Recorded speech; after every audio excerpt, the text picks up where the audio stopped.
यशोदानन्दन व्रज जनरञ्जन यमुना तीरवनचारि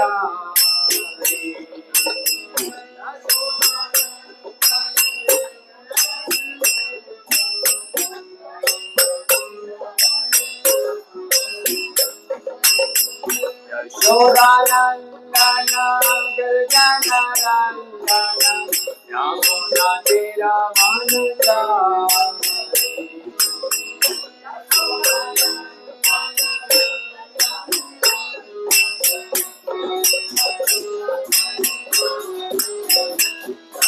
जय राधा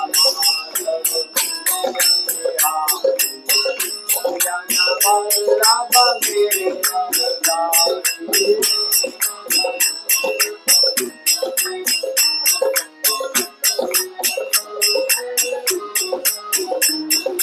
जय Radha Vallabh गिरिवरदारी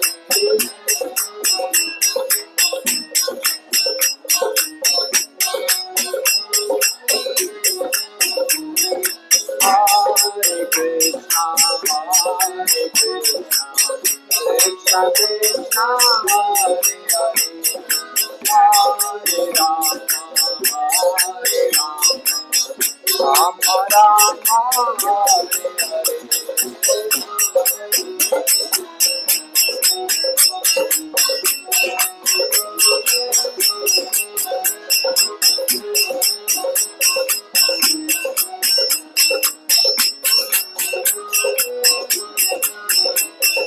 Hare Krishna, Hare Krishna, Krishna Krishna, Hare Hare, Hare Rama, Hare Rama, Rama Rama, Hare Hare.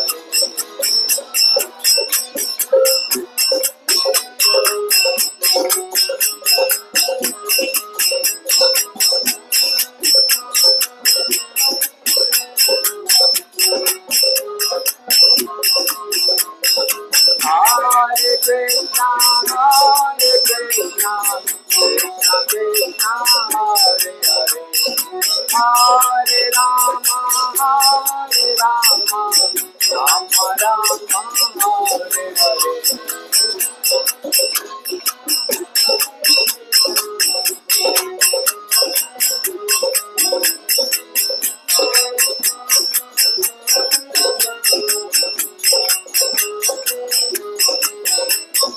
Hare Krishna, Hare Krishna, Krishna Krishna, Hare Rama, Rama Rama, Hare Hare.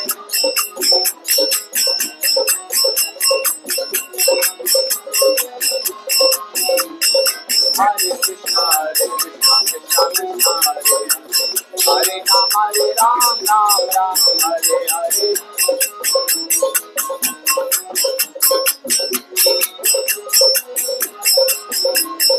Hare Krishna, Krishna Krishna, Hare Hare, Hare Rama, Rama Rama, Hare Hare.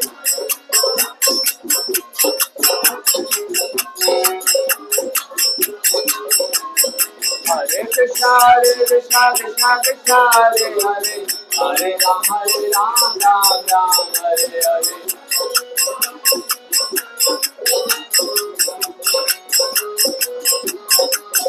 Hare Krishna, Hare Krishna, Hare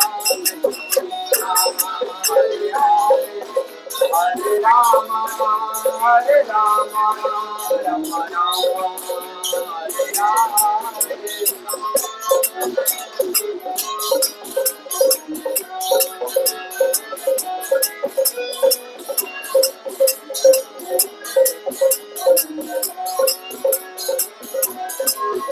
Hare Krishna, Hare Krishna, Krishna Krishna, Hare Hare, Hare Rama, Hare Rama, Rama Rama, Hare Hare.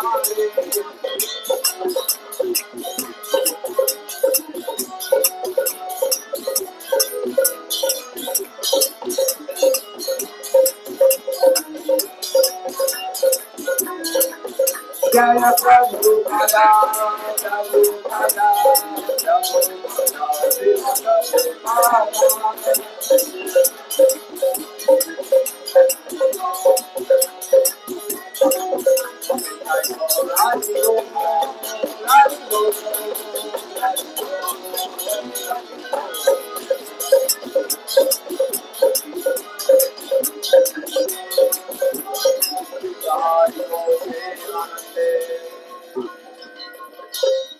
Vishnupad Paramahamsa प्रवचिकाचार्य स्तोत्र Shri Shrimad divine grace भक्ति वेदांत स्वामी श्री प्रभुपाद की ISKCON फाउंडराचार्य Jagat Guru से the whole world Shri भक्ति वेदांत स्वामी श्री प्रभुपाद की जय विष्णुपाद परमहंस प्रवचिकाचार्य स्तोत्र Shri Srimad his divine grace Bhaktisiddhanta Saraswati Thakur महाराज प्रभुपाद की अनंत कोटि वैष्णव की नवाचार्य श्री हरिदास ठाकुर की प्रेम से कहो श्री कृष्ण चैतन्य प्रभु नित्यानंद श्री अद्वैत गदाधर श्रीवासादि गौर भक्त बिंद की श्री श्री राधा राधिका रमन जी की श्री श्री कृष्ण बलराम की जगन्नाथ बलदेव सुभद्रा सुदर्शन जी की वृंद देवी तुलसी महारानी की ग्रंथराज श्रीमद् भागवतम की निताई गौर प्रेमानंदे।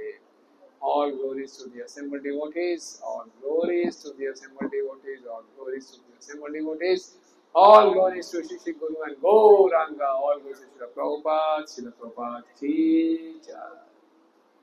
हरे कृष्णा। मतलब बहुत ज्यादा करते हैं आप एक प्रोग्राम के भाषा में करें लोग नाम से हरे कृष्णा कृष्णा कृष्णा हरे हरे हरे राम राम राम हरे हरे। तो पौड़ी का संक्षिप्त में पीछे पौड़ी लगभग पिछले 25 साल से ध्यान से में लगे हुए हैं। पौड़ी का भी इस्कॉन लाइव के अध्यक्ष हुए हैं। 17 साल तक पौड़ी में सेवा की। अभी पौड़ी की सेक्रेटरी के रूप में सेवा करते हैं और अल्लाह के वास्ते खासकर पंजाब हरियाणा में करके सन्यासी का प्रचार करते हैं। और बहुत ही जल्दी पौड़ी का सन्यासी होने वाला है।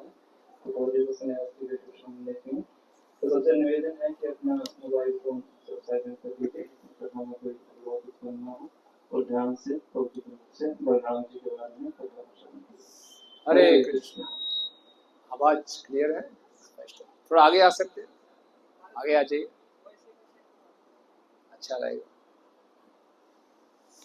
चेयर की आवश्यकता नहीं है तो आप आगे आके बैठिए, उससे अच्छा आप श्रवण कर सकते हैं। चेयर भी आगे ला सकते हैं चाहे तो। आगे आ जाइए, लोग कम है तो अच्छा रहेगा आगे। ओम नमो भगवते वासुदेवाय।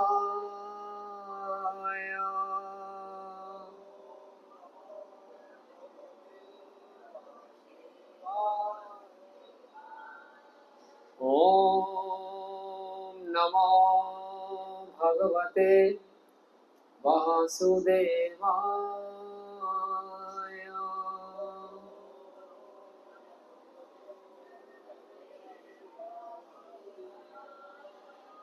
ओम नमो भगवते वासुदेवाय।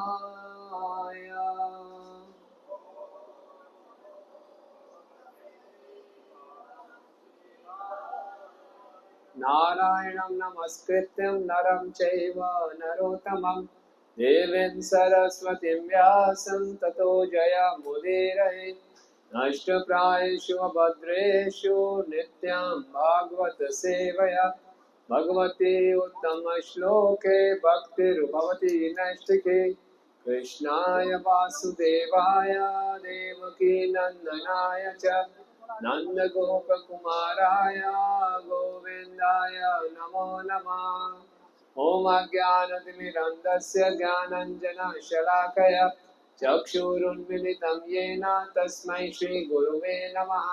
श्रीचैतन्यमनोभीष्टं स्थापितं येन भूतले स्वयं रूप कदा मह्यं ददाति स्वपदान्तिकं। वन्देऽहं श्रीगुरु श्रीयुतापदकमलं श्रीगुरून् वैष्णवांश्च श्रीरूपं साग्रजातं सहगण रघुनाथान्वितं तं सजीवं साधुवैतं सावधूतं परिजनसहितं कृष्ण चैतन्यदेवं श्रीराधा कृष्णपादान् सहगण ललिता श्रीविशाखान्वितांश्च हे कृष्ण करुणा सिंधु दीनबंधु जगतपते गोपेश गोपिका कांत राधा कांत नमस्तुते तप्त कांचन गौरांगे राधे वृंदावनेश्वरी वृषभानुसुते देवी प्रणमामि हरिप्रिये वाञ्छाकल्पतरुभ्यश्च कृपा सिन्धुभयेव च पतितानां पावनेभ्यो वैष्णवेभ्यो नमो नमः। जय श्री कृष्ण चैतन्य प्रभु नित्यानंद श्री अद्वैत गदाधर श्रीवासादि गौर भक्त वृंद हरे कृष्णा कृष्णा कृष्णा हरे हरे हरे राम राम राम हरे हरे नमो विष्णुपादाय कृष्ण पृष्ठाय भूतले श्रीमते भक्ति वेदांत स्वामिनिति नामिने नमस्ते सारस्वते देवे गौरवाणी प्रचारिणे निर्विशेष शून्यवादी पाश्चात्य देश तारिणे।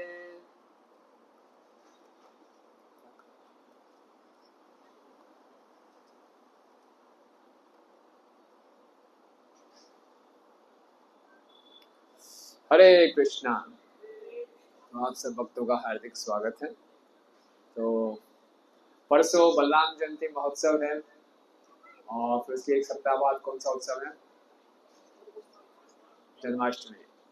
फिर उसके बाद उससे पहले दिन है जन्माष्टमी के अगले दिन क्या है? प्रभुपाद जी की व्यास पूजा। तो उत्सवों की श्रृंखला शुरू हो गई है। और उत्सव का मतलब क्या है कि हम बहुत उत्साह से भगवान की प्रसन्नता के लिए सेवा करें। श्रील प्रभुपाद जी बताते हैं उत्सव का अर्थ है भगवान की प्रसन्नता। और हम हमारे लिए भक्तों के लिए उत्सव क्या अर्थ है कि बहुत उत्साह पूर्वक सेवा। आप में से कितने लोग भगवान के धाम जाना चाहते हैं? जय हो जय हो जय हो। तो आपको मालूम है भगवान के धाम का एक नाम है अखंड उत्सव। अखंड उत्सव मतलब वहां पे उत्सव मनाना रुकता नहीं है, नॉन स्टॉप उत्सव ही उत्सव है। यहाँ तो हम एक उत्सव मना के थक जाते हैं, रोज उत्सव है, प्रति क्षण वहाँ उत्सव है। तो अगर वहां जाना तो उसकी प्रैक्टिस करनी पड़ेगी तो ज्यादा से ज्यादा उत्सव मनाने चाहिए। इसलिए श्रील प्रभुपाद जी गुरु महाराज भक्ति सिद्धांत से ठाकुर महाराज बताते हैं कि मंदिरों में खूब उत्सव मनाए जाने चाहिए, हर बात उत्सव होना चाहिए। क्यों? जितने ज्यादा हम उत्सव बनाएंगे उतना हम भगवान के निकट आएंगे, उतना हमारी सेवा की भावना विकसित होगी। अब जैसे बलराम जयंती का उत्सव आ रहा है, जन्माष्टमी का उत्सव, प्रभुपाद जी की व्यास पूजा, राधाष्टमी का उत्सव यहाँ मनाए जाएंगे। तो आप में से कितने लोग सेवा में भाग लेना चाहेंगे? तो सेवा में जितने उत्साह से भाग लेंगे उतनी सेवा की भावना विकसित होगी। सेवा की भावना विकसित करने से क्या फायदा होगा? अगर सेवा की भावना का विकास करते तो क्या लाभ होगा हमें? है? हाँ, भगवान से प्रेम विकसित होगा। वो हमारे जीवन का लक्ष्य है। हमारे जीवन का लक्ष्य है बहुत अच्छा सेवक बनना। आप किसी बाहर जाके व्यक्ति को बोलो जी हमारा जीवन का लक्ष्य है दासों का दास बनना, बोले पागल है इस संसार में हर व्यक्ति बॉसों का बॉस बनना चाहता है, लेकिन हम यहाँ क्या बनना चाहते हैं? दासों का दास। जितना ज्यादा हम दासों के दास बनेंगे उतना हम योग्य बनेंगे भगवत धाम जाने को, उतने हम योग्य बनेंगे भगवान की कृपा को आकर्षित करने को, और उतना हम जीवन में आनंद में रहेंगे और दूसरों को भी आनंद में बांटेंगे। और जितना हम बॉसों का बॉस बनना चाहेंगे उतना हम परेशान रहेंगे और दूसरों को भी परेशान करेंगे। इस संसार में हर व्यक्ति परेशान क्यों है? फिर हर कोई बॉसों का बॉस बनना चाहता है। लेकिन यहाँ पर हम सीखने क्या आए हैं कि कैसे दासों का दास। और जो भगवान के सबसे बड़े दास हैं, जो आदि सेवक है, आदि दास हैं, वो हैं स्वयं बलराम जी। तो भगवान के जो पहले विस्तार हैं उनकी दाहिनी तरफ से जो निकलते हैं वो है बलराम जी। बलराम जी का क्या मुख्य उद्देश्य है? बलराम जी का उद्देश्य है भगवान कृष्ण की सेवा करना, उनकी लीलाओं में, उनकी सृष्टि की रचना में सेवा करना। और वो भगवान की हर तरीके से सेवा करते हैं। आपको मालूम है भगवान श्री कृष्ण की सेवा कितने भावों में की जाती है, कितने रसों में की जाती है, कौन कौन से रस में की जाती है?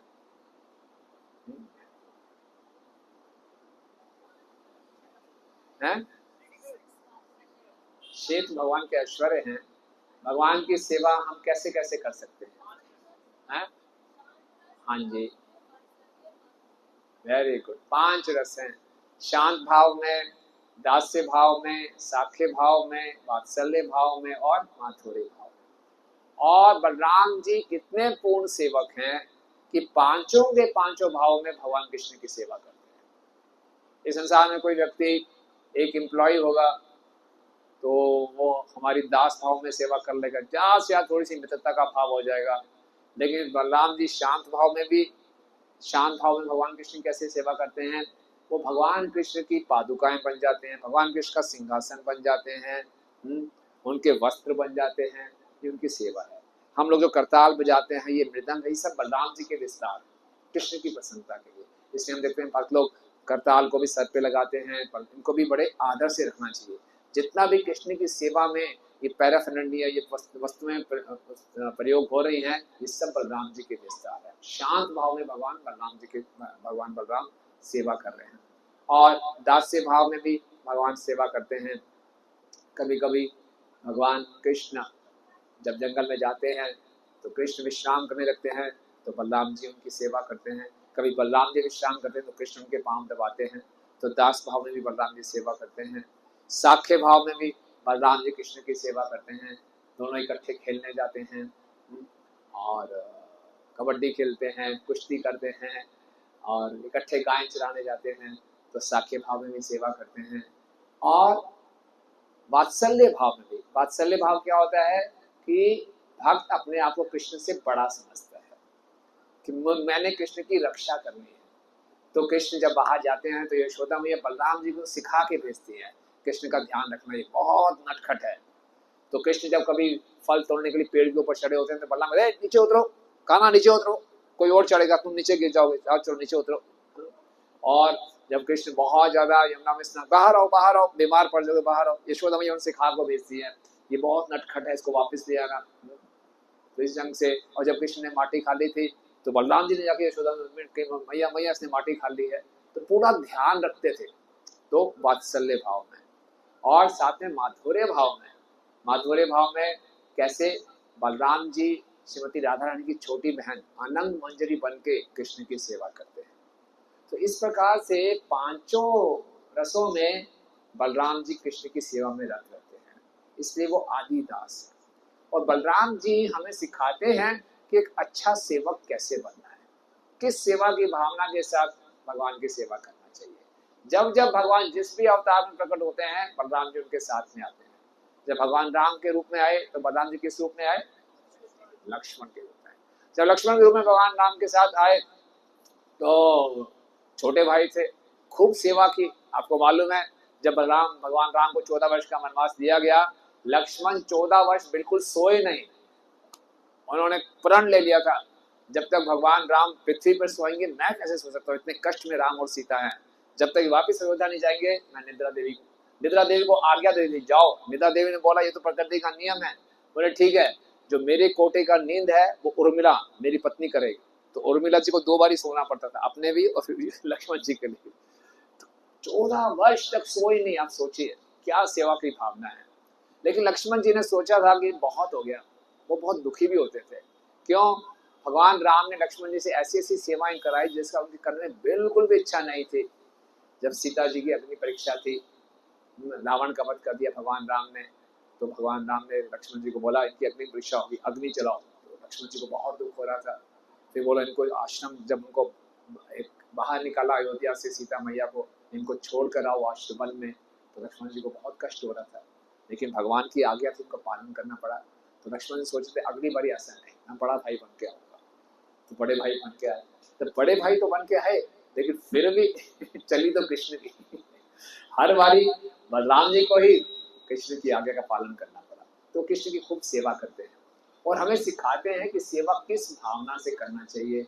कई बार हम बहुत सेवा कर लेते हैं, सेवा करते करते अहंकार आ जाता है। एक बार श्रीला प्रभुपाद जी को कहीं जाना था, तो उनकी एक शिष्या प्रभुपाद जी के लिए ट्रैवल के लिए समोसा बना रही थी। तो प्रभुपाद जी आए किचन में, बोले प्रभुपाद जी आपके लिए समोसा बना रही हो। प्रभुपाद जी दिखाओ, भोग लगा दिया। हाँ, प्रभुपाद जी ने एक समोसा खाया, दूसरा भी समोसा खा लिया, तीसरा भी खा लिया। तो वो माता जी बड़ी खुश हो गई, इसका मतलब प्रभुपाद जी को समोसा अच्छा लग रहा है। बोले प्रभुपाद जी आपको समोसा अच्छा लग रहा है? बोले हाँ ठीक है। बोला प्रभुपाद आपका फेवरेट कुक कौन है? उसने सोचा प्रभुपाद बोलेंगे आपको इतने अच्छे समोसे बनाए हैं, और आपके फेवरेट कुक कौन है?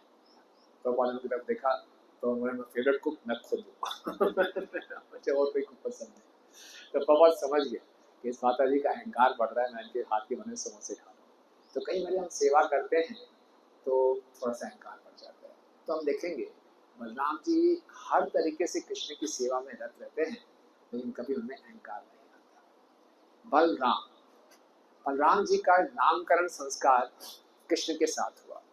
गर्ग मुनि जो कि यदुवंश के पुरोहित हैं, वसुदेव जो कि मथुरा में थे, उन्होंने गर्ग मुनि को कहा कि आप जाइए नंद महाराज के पास, मेरे पुत्र हैं वहाँ पे, उनका नामकरण संस्कार कीजिए।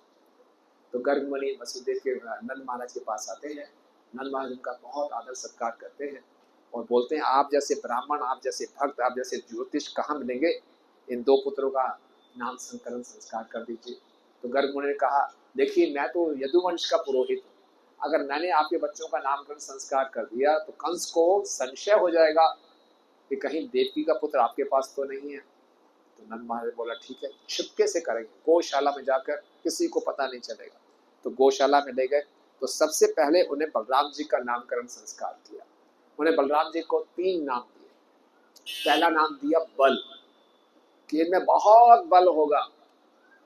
कौन सा बल? आध्यात्मिक बल। हम सबको आध्यात्मिक बल की आवश्यकता है। नाय महात्मा बल लब्धे बलहीन लब्ध्या, उपनिषद में बताया गया है जब तक किसके हृदय में बल नहीं होगा, आध्यात्मिक बल नहीं होगा, वो भगवान को नहीं जान सकता। हमारे आचार्यगण बताते हैं अगर कृष्ण को जानना है तो हृदय बहुत मजबूत होना चाहिए। कमजोर हृदय वाला व्यक्ति भक्ति नहीं कर सकता। मजबूत हृदय का मतलब ये नहीं कठोर हृदय, हृदय बड़ा कोमल होना चाहिए और मजबूत होना चाहिए। मजबूत हृदय का मतलब क्या है? मजबूत हृदय का अर्थ है हमारा हृदय कमजोर कब पड़ता है? जब हम केवल अपने बारे में सोचते रहते हैं। जब हम सोचते हैं कि मेरी भौतिक इच्छाएं कैसे पूरी होंगी, हमारे अंदर काम वासना है, तो हमारे हृदय को कठोर भी बना देती हैं और कमजोर भी बना देती हैं। लेकिन भक्ति के लिए हृदय कैसा चाहिए? कोमल चाहिए और मजबूत चाहिए। तो बलराम जी हमें बल देंगे जिससे हमारा हृदय मजबूत हो जाएगा, बलवान हो जाएगा।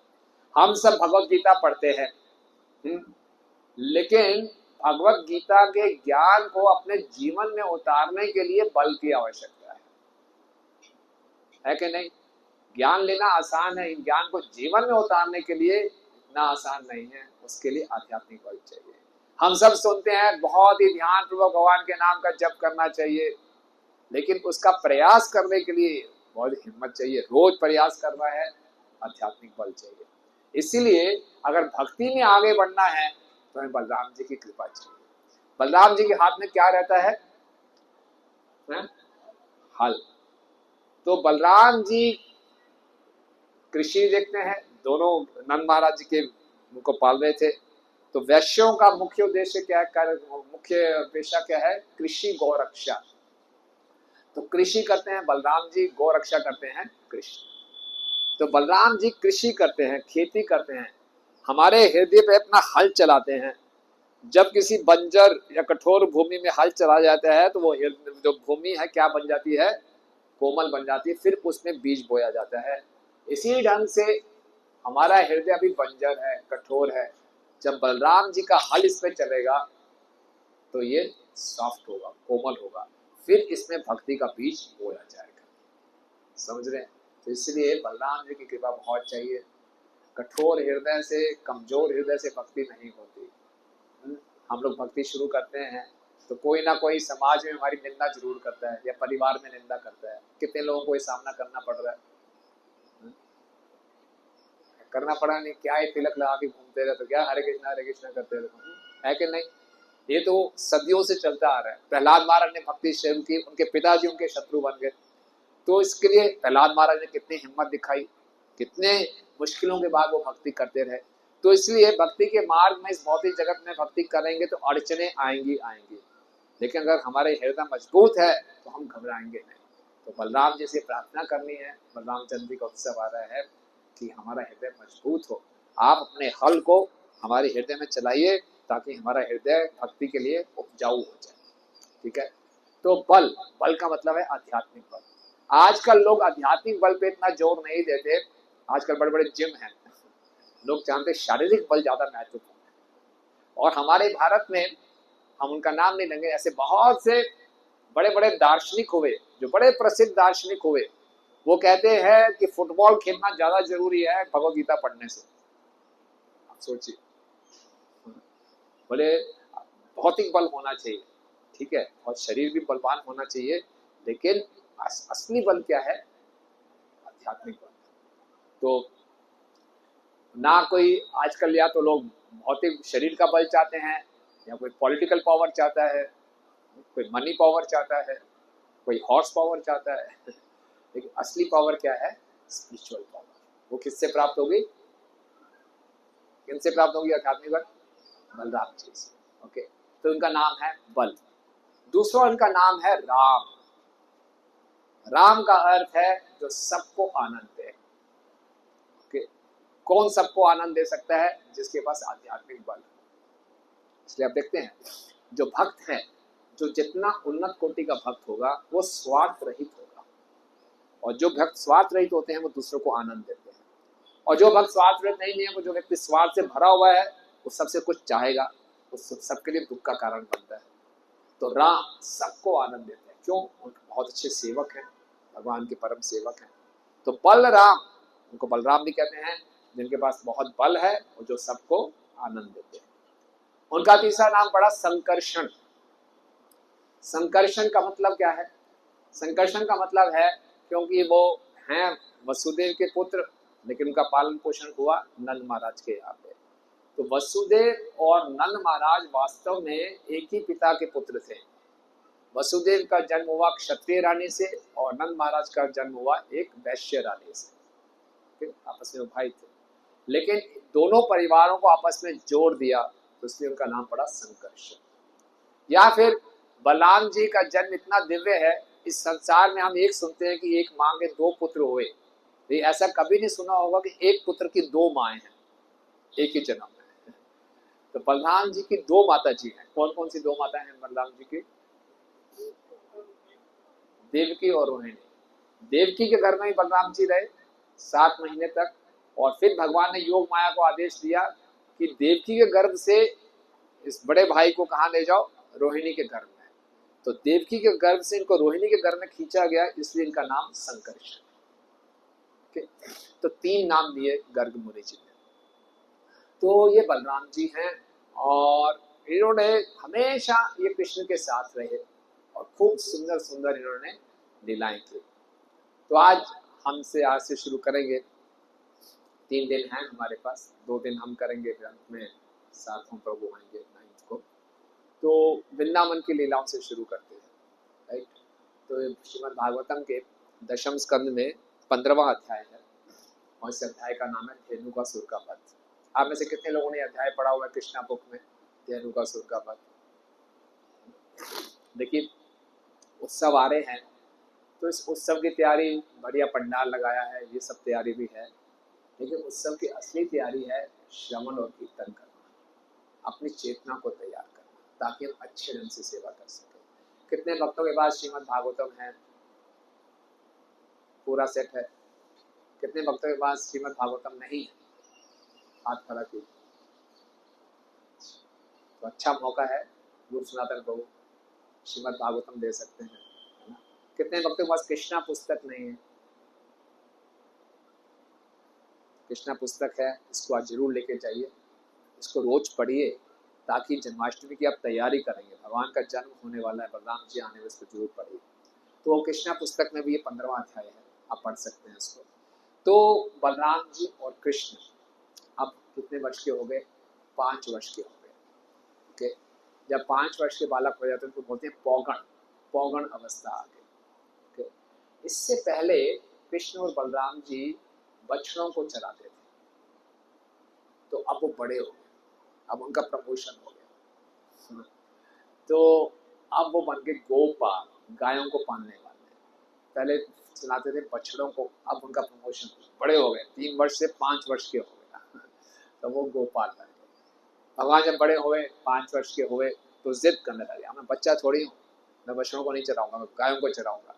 यशोदा मुनि ने बोला, नहीं तुम बहुत छोटे हो भी, गाय चराने के लिए बहुत अंदर जाना पड़ता है जंगल में, पता नहीं वहां पे इतने जंगली जानवर होंगे, तुम डर जाओगे, भूखे हो, बड़े कमजोर हो, अभी नहीं कर सकते। कृष्ण बहुत जिद्दी थे, लेकिन मैंने गाय चरानी है। तो उनकी कृष्ण के इस दृढ़ता को देखकर नंद महाराज जी ने सारे ग्वाल सारे बड़े बड़े ग्वालों को बुलाया, पूरी इष्ट गोष्ठी हुई, क्या करना चाहिए। सबने बड़ा सलाह परामर्श किया, बोले ठीक है, बच्चे इतनी जिद कर रहे हैं तो भेज देते हैं। तो पूरा गांव का निर्णय था, गोकुल का निर्णय था, अब 5 वर्ष के जितने बालक हैं अब गायों को चराने जाएंगे। तो कृष्ण बहुत प्रसन्न हुए। यशोदा मैया को ये अच्छा नहीं लगा, नहीं कोई बात नहीं, सब पूरे गांव का निर्णय है, तो मान गए। तो अब कृष्ण और ने जाना है गायों को चराने के लिए। तो यशोदा मैया कृष्ण की बहुत चिंता करती थी। कृष्ण बहुत नाजुक थे, हैं बहुत बलवान, लेकिन कृष्ण का पूरे जितने भी अंग थे सुकोमल, मक्खन की तरह कोमल थे। मक्खन भी बोलो, जिस प्रकार से अगर आप दूध उबालते हैं तो दूध उबालने के बाद कुछ झाग बनती है, उस झाग को आप पकड़ सकते हैं, कितना कोमल होगा, वैसे उनके अंग थे। और यशोदा मैया सोच रही है, एक छोटा सा बालक, इतने छोटे छोटे इसके पाँव, 5 वर्ष के बालक कितने होंगे, और माँ को अपना बेटा हमेशा कमजोर लगता है, बता हमेशा कमजोर है, आप सबका भी अनुभव होगा, जब भी बेटा घर में वापस आए तो और कमजोर हो गया। तो यशोदा मैया को हमेशा यही लगता था कि कृष्ण बहुत कमजोर है और ये जाएगा जंगल में इतनी दूर गायों को चराते हुए। तो कृष्ण यशोदा मैया ने कृष्ण को क्या बना दिए, पादुकाएं बना दी। बोला कृष्ण बलराम पादुकाएं डाल के गाय चराने जाना। कृष्ण ने बोला नहीं, पादुकाएं कैसे ले जाएंगे, मैं पादुकाएं तब डालूंगा जब सारी गायों के लिए पादुकाएं बनाएंगे। तो कितनी गायें थी उनके पास, 9 लाख। कितनी पादुकाएं चाहिए होंगी, 36 लाख। 36 लाख पादुकाएं कहाँ से आएंगी। कृष्ण ने हमें सिखा रहे हैं कि हम गायों के सेवक हैं, गाय हमारी माँ है। जब गाय नंगे पैर जाओगी तो मैं कैसे जूते डाल के जाऊंगा। तो गायों ने मालूम चल गया। देखिए वृंदावन में जितनी भी वस्तुएं हैं, चर अचर, सबका केवल एक ही लक्ष्य है, कृष्ण को आनंद देना, बस। उनका उनके हृदय में और कुछ है ही नहीं। ये ही धाम जाने की योग्यता है कि हमारे हृदय में कृष्ण के अलावा, कृष्ण को सुख देने के अलावा और कोई उद्देश्य नहीं है। जब गायों को ये मालूम चला कि कृष्ण हमारे कारण पादुकाएं नहीं डाल दे, तो गायें सोच रही हैं, वो उनके कृष्ण के प्रति सेवा का भाव है, कृष्ण को बहुत कष्ट होगा, बलराम को बहुत कष्ट होगा। तो क्या किया, अगले दिन सुबह उनको जाना है, तो रात को वो निकल गई गौशाला से, और जितने जंगल में पथरीले कांटे थे, पत्थर थे, उनको अपने खुरों से पीस के बड़ा कोमल बना दिया और ऊपर अपना दूध बहा दिया ताकि बिल्कुल कोमल हो जाए, ताकि कृष्ण आए उनके पाँवों को कोई दिक्कत ना हो। तो ये है प्रेम। और जब कृष्ण और बलराम बाहर निकले तो अब 5 वर्ष के हो गए थे, अब वो चलते थे तो पाँव उनके ब्रज की भूमि पर उनके चरणों के चिन्ह छप जाते थे। कृष्ण के चरण चिन्ह, बलराम के चरण चिन्ह हम जैसे लोगों के चरण चिन्ह की तरह नहीं है, उनके चरणों में विशेष चिन्ह होते हैं। इस संसार में बहुत से लोग बोलते हैं हम भगवान हैं, उनको क्या बोलना चाहिए, बस अपने केवल चरण दिखा दो एक बार। अगर चरणों में कोई ऐसे विशेष चिन्ह नहीं है मतलब कि गलत। तो कृष्ण और बलराम के चरणों में चिन्ह होते हैं, और जब वो गाय चराने के लिए चलते हैं, वो चरणों के चिन्ह ब्रज की भूमि पे छप जाते हैं। और ब्रज में एक नियम है कि जो भी कभी कृष्ण के चिन्हों को, चरण चिन्हों को देखेगा, वो उसके ऊपर से लांग के नहीं जाएगा। कृष्ण के चरण चिन्ह वो वैसे के वैसे ही रहते हैं, वो ब्रज की भूमि के आभूषण है, तभी ब्रज रज की इतनी महानता है। तो कृष्ण बलराम ऐसे निकलते हैं गायों को चराने के लिए।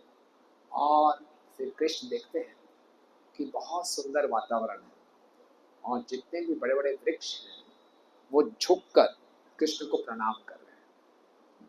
वृंदावन में जैसे मैंने बताया, हर व्यक्ति, हर जीव, हर वस्तु चिन्मय है, उसमें चेतना है और हर एक के अंदर ये भावना है कृष्ण को कैसे आनंद देना है। तो पेड़ झुक रहे हैं, तो कृष्ण ने देखा ये मुझे प्रणाम कर रहे हैं।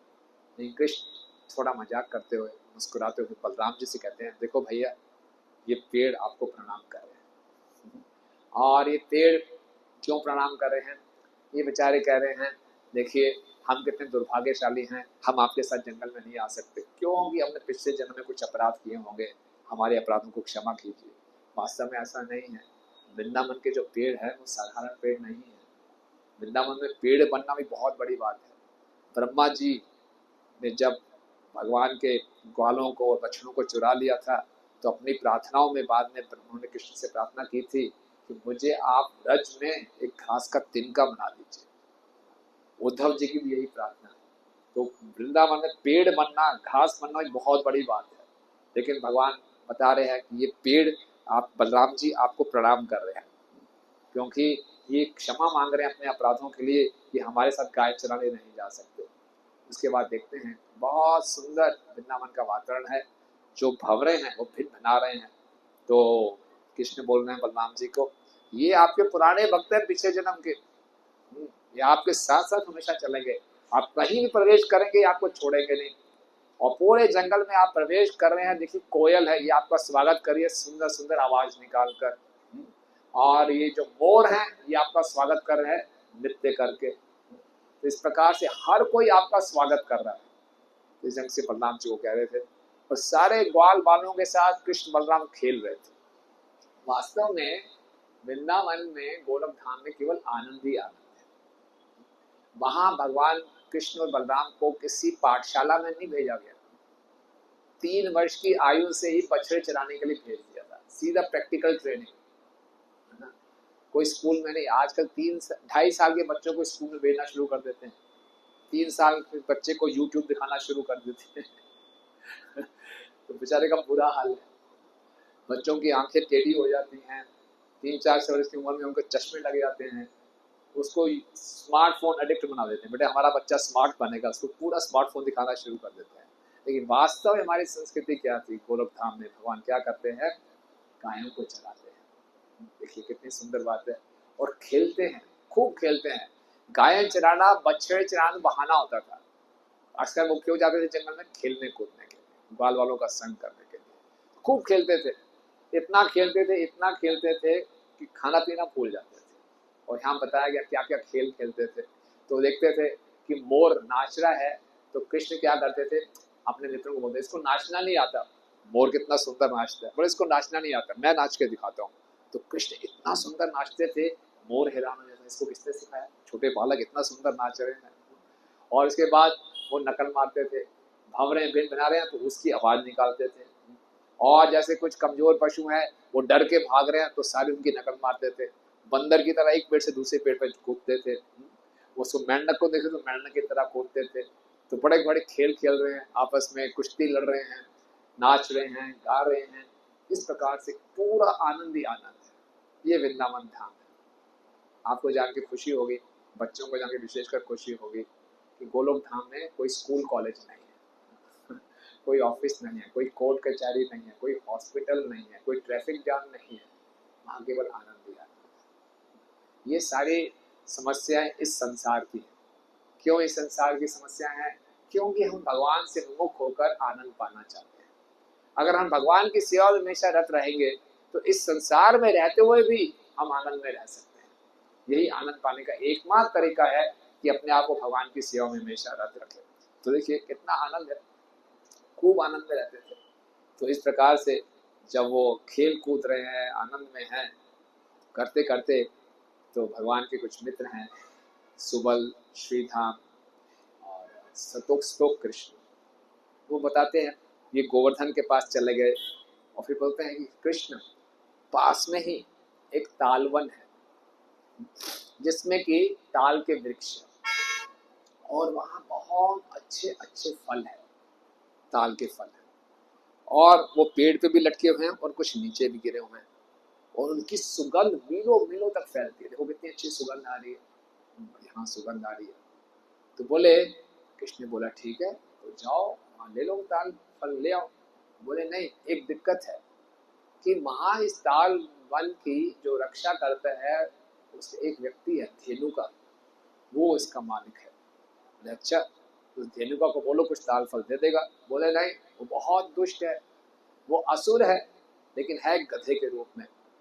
तो जब ऐसा वो बोलते हैं तो कृष्ण और बलराम हंसते हैं। पहले बोलते हैं असुर है, बलराम को देखकर बोलते हैं असुर है, ताकि बलराम जी को क्रोध आ जाए, और कृष्ण को देखकर बोलते हैं कि वो गधे के रूप में है। तो कृष्ण को हंसी आई, अच्छा गधा और असुर, अच्छा बड़ी अजीब सी बात है, गधे के रूप में असुर है। तो बोले कि देखो, अगर आपको लगता है, आपको ठीक लगता है, तो हमने कभी ये ताल के फल खाए नहीं, और ये जो गधा के रूप में असुर है जिसका नाम धेनुका, ये इतना खतरनाक है, ये नरभक्षी है। कोई भी व्यक्ति वहां जाता है उसको खा जाता है, कोई पशु वहां प्रवेश नहीं कर सकता, कोई मनुष्य वहां प्रवेश नहीं कर सकता, यहाँ तक कि पक्षी भी उस वृक्ष उस वन के ऊपर से उड़कर नहीं जा सकते, इतना खतरनाक है। तो अब देखिए तो क्या बोल रहे हैं, बोले अगर आपको ठीक लगे तो हम चाहते हैं फल खाएं, ऐसा बोला। तो हालांकि वो बोल रहे हैं कि तालवन में इतना दुष्ट ऐसा असुर है जो कि सबको खा जाता है, लेकिन क्या बोल रहे हैं, चलो, वो कृष्ण और बलराम को उत्साहित कर रहे हैं कि हमने फल खाने हैं। यानी कि ग्वाल वालों को पूरा विश्वास है कि कृष्ण बलराम को कोई कुछ नहीं बिगाड़ सकता, और हमारे को कृष्ण बलराम पूरी सुरक्षा प्रदान करेंगे। तो सुगंध बहुत अच्छी आ रही थी। जैसे बताया जाता है, अभी आपको भी प्रसाद मिलेगा कथा के बाद, तो कितने प्रकार के प्रसाद होते हैं? 4 प्रकार के। कौन कौन से?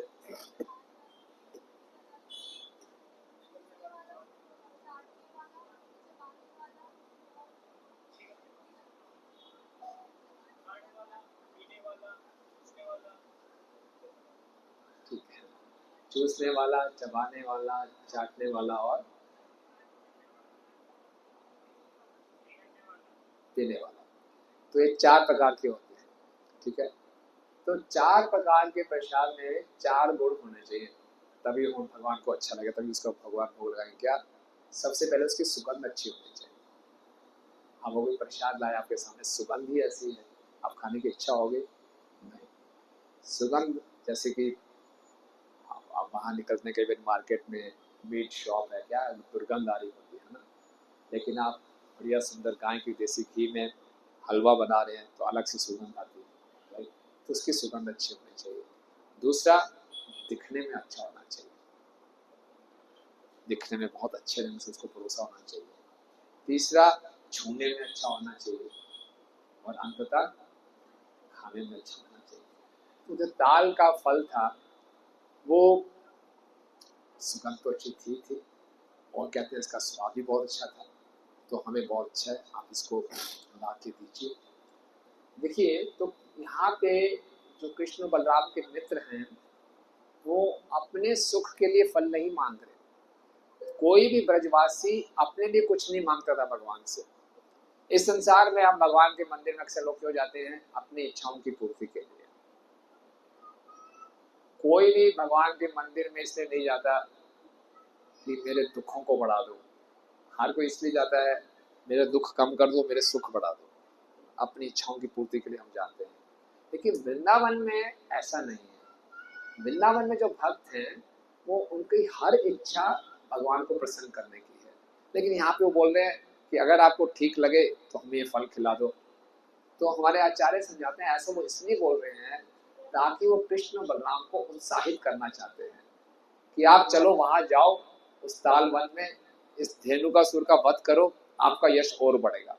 आपके लिए पूतना को आपने मार दिया, बकासुर को मार दिया, तृणाव्रत को मार दिया, तो ये धेनुकासुर क्या है? उनको पूरा विश्वास था, हालांकि उनको मालूम है धेनुकासुर इतना दुष्ट है, वो नरभक्षी है, लेकिन वो कोई डर नहीं था। अरे कृष्ण बलराम कहाँ बिगाड़ सकते हैं, बोले चलो आप। तो कृष्ण बलराम दोनों मुस्कुराने लगे। क्या बात है, कृष्ण मुस्कुराते बलराम जी को इशारा करते हैं चले, और चलो, उनके लिए तो खेल है। कृष्ण और बलराम प्रतिदिन ब्रेकफास्ट से पहले 2 असुर मारा करते थे, खिलौने की तरह। जैसे हम लोग मच्छर मार देते हैं कहीं कहीं, वो मस्त वैसे मार देते हैं। और ये असुर साधारण लोग नहीं थे, बड़े खतरनाक। कंस ने क्या किया हुआ था, कंस इतना दुष्ट व्यक्ति था, उसके अंदर 10,000 हाथियों का बल था, और पूरे जगत में जितने जितने असुर थे सबको उसने हरा दिया था। हरा के मारता नहीं था, वो अपने कब्जे में रखता था। बोले जब आपको उपयोग करना होगा मेरे काम आओगे, बस बाहर नहीं रहा। तो सब उनके बड़े वफादार रहते थे कि हमें हमारी जान बख्श दी, लेकिन अब जब कहोगे हम आपकी सेवा करेंगे। तो बड़े बड़े असुरों को उसने पाल के रखा हुआ था, और भेजता रहता था, जाओ डिस्पैच करता रहता। वो कभी वापस नहीं आते। जब गत्वा निवर्तन्ते तद धाम परम, चाहते थे वापस नहीं आते थे, लेकिन फिर भी कंस भेजता रहता था, और सबको बड़ा आनंद आता था। आज सुबह परम पूज्य भक्ति आश्रय राष्ट्र महाराज बता रहे थे, क्योंकि कृष्ण ग्वाल वालों के साथ खेलते खेलते खाना पीना भूल जाते थे। फिर असुर आता तो ब्रेक मिल जाता था, चलो फिर याद आता कुछ खाना है। तो असुरों को मारना कृष्ण के लिए एक एपेटाइजर था। हम भोजन करने से पहले सूप पीते हैं ना, तो भूख बढ़ाने के लिए तो पहले कुछ असुरों को मारते थे। तो तालवन में कृष्ण और बलराम भी प्रवेश करते हैं, और बलराम जी देखते हैं। कृष्ण पहले बलराम जी को बोलते हैं कि आप आगे चाहिए। बलराम जी जाते हैं, अंदर प्रवेश करते हैं, तो बहुत ऊंचे ऊंचे वृक्ष हैं, गगनचुंबी वृक्ष हैं, और उसमें बड़े बड़े ताल के फल लगे हुए हैं। कहते हैं ताल के फल कुछ संतरी रंग के होते हैं, और बहुत रसीले होते हैं, बहुत भारी होते हैं। और बलराम जी ने क्या किया, कृष्ण ने कहा ले लो ताल फल ले लो। तो बालों ने क्या किया, पत्थर लेके मारना शुरू किया। पत्थर लेके मार रहे हैं तो वो टूट नहीं रहा। बलराम जी ने कहा ऐसे नहीं मिलेंगे फल। बलराम जी, ताल का वृक्ष होता है बहुत बड़ा होता है, उसकी बहुत जड़ें गहरी होती हैं। ये बलराम जी हैं, बहुत बल है उनके पास, पूरे वृक्ष को हिला दिया उन्होंने। वृक्ष को हिला दिया तो धार धार धार ताल के फल गिरने लगे, और इतने बड़े बड़े फल नीचे गिर रहे हैं तो बहुत आवाज आने लगी। तो बहुत आवाज आई तो धेनुकासुर, किसी की हिम्मत नहीं थी कि ताल ने कभी कभी प्रवेश किया हो, सब धेनुकासुर से डरते थे। जब इतनी बड़ी बड़ी आवाज आने लगी, धेनुकासुर की नींद खुली। अरे किसकी हिम्मत है जो मेरे क्षेत्र में आ गया।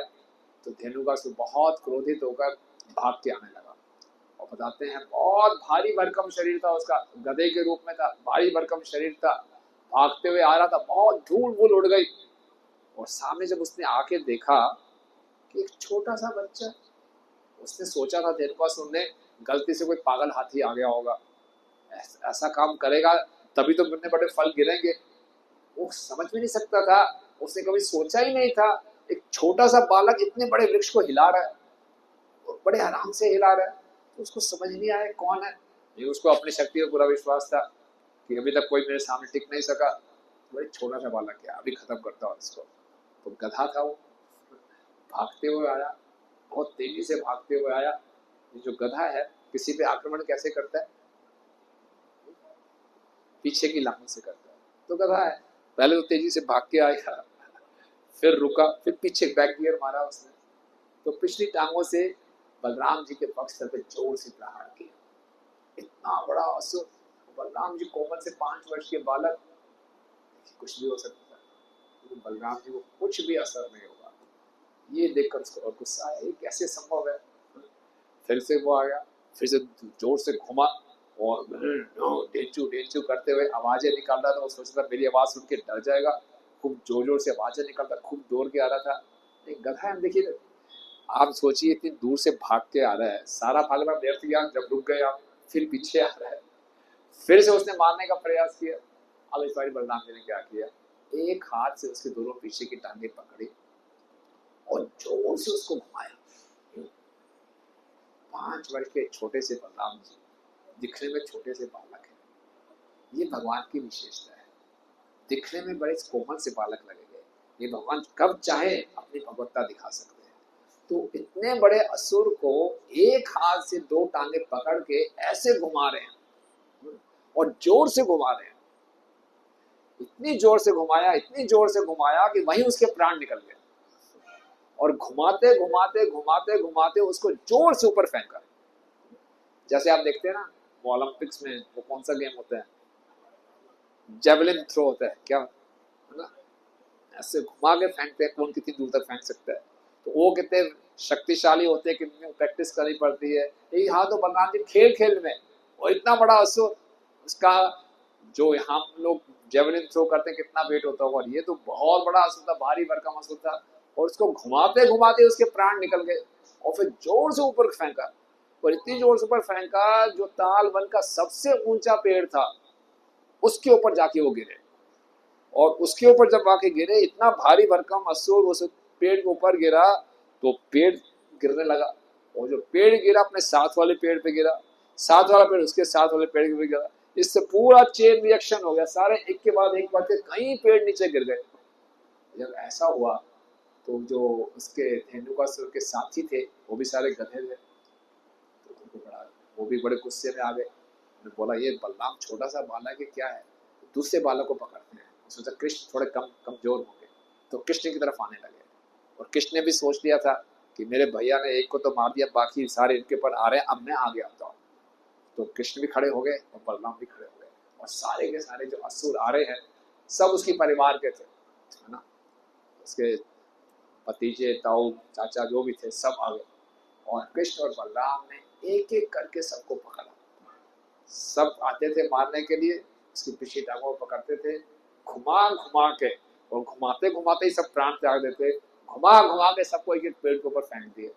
और पूरे जो तालवन में जितने ये गधे के रूप में असुर थे सब पेड़ के ऊपर लटके हुए हैं, और बता रहे हैं सब पेड़ के ऊपर लटके हुए हैं, और जितने ताल फल थे वो नीचे गिरे हुए हैं, उसमें से जूस निकल रहा है।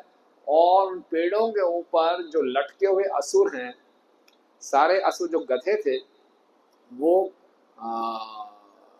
ग्रे कलर क्या बोलेंगे,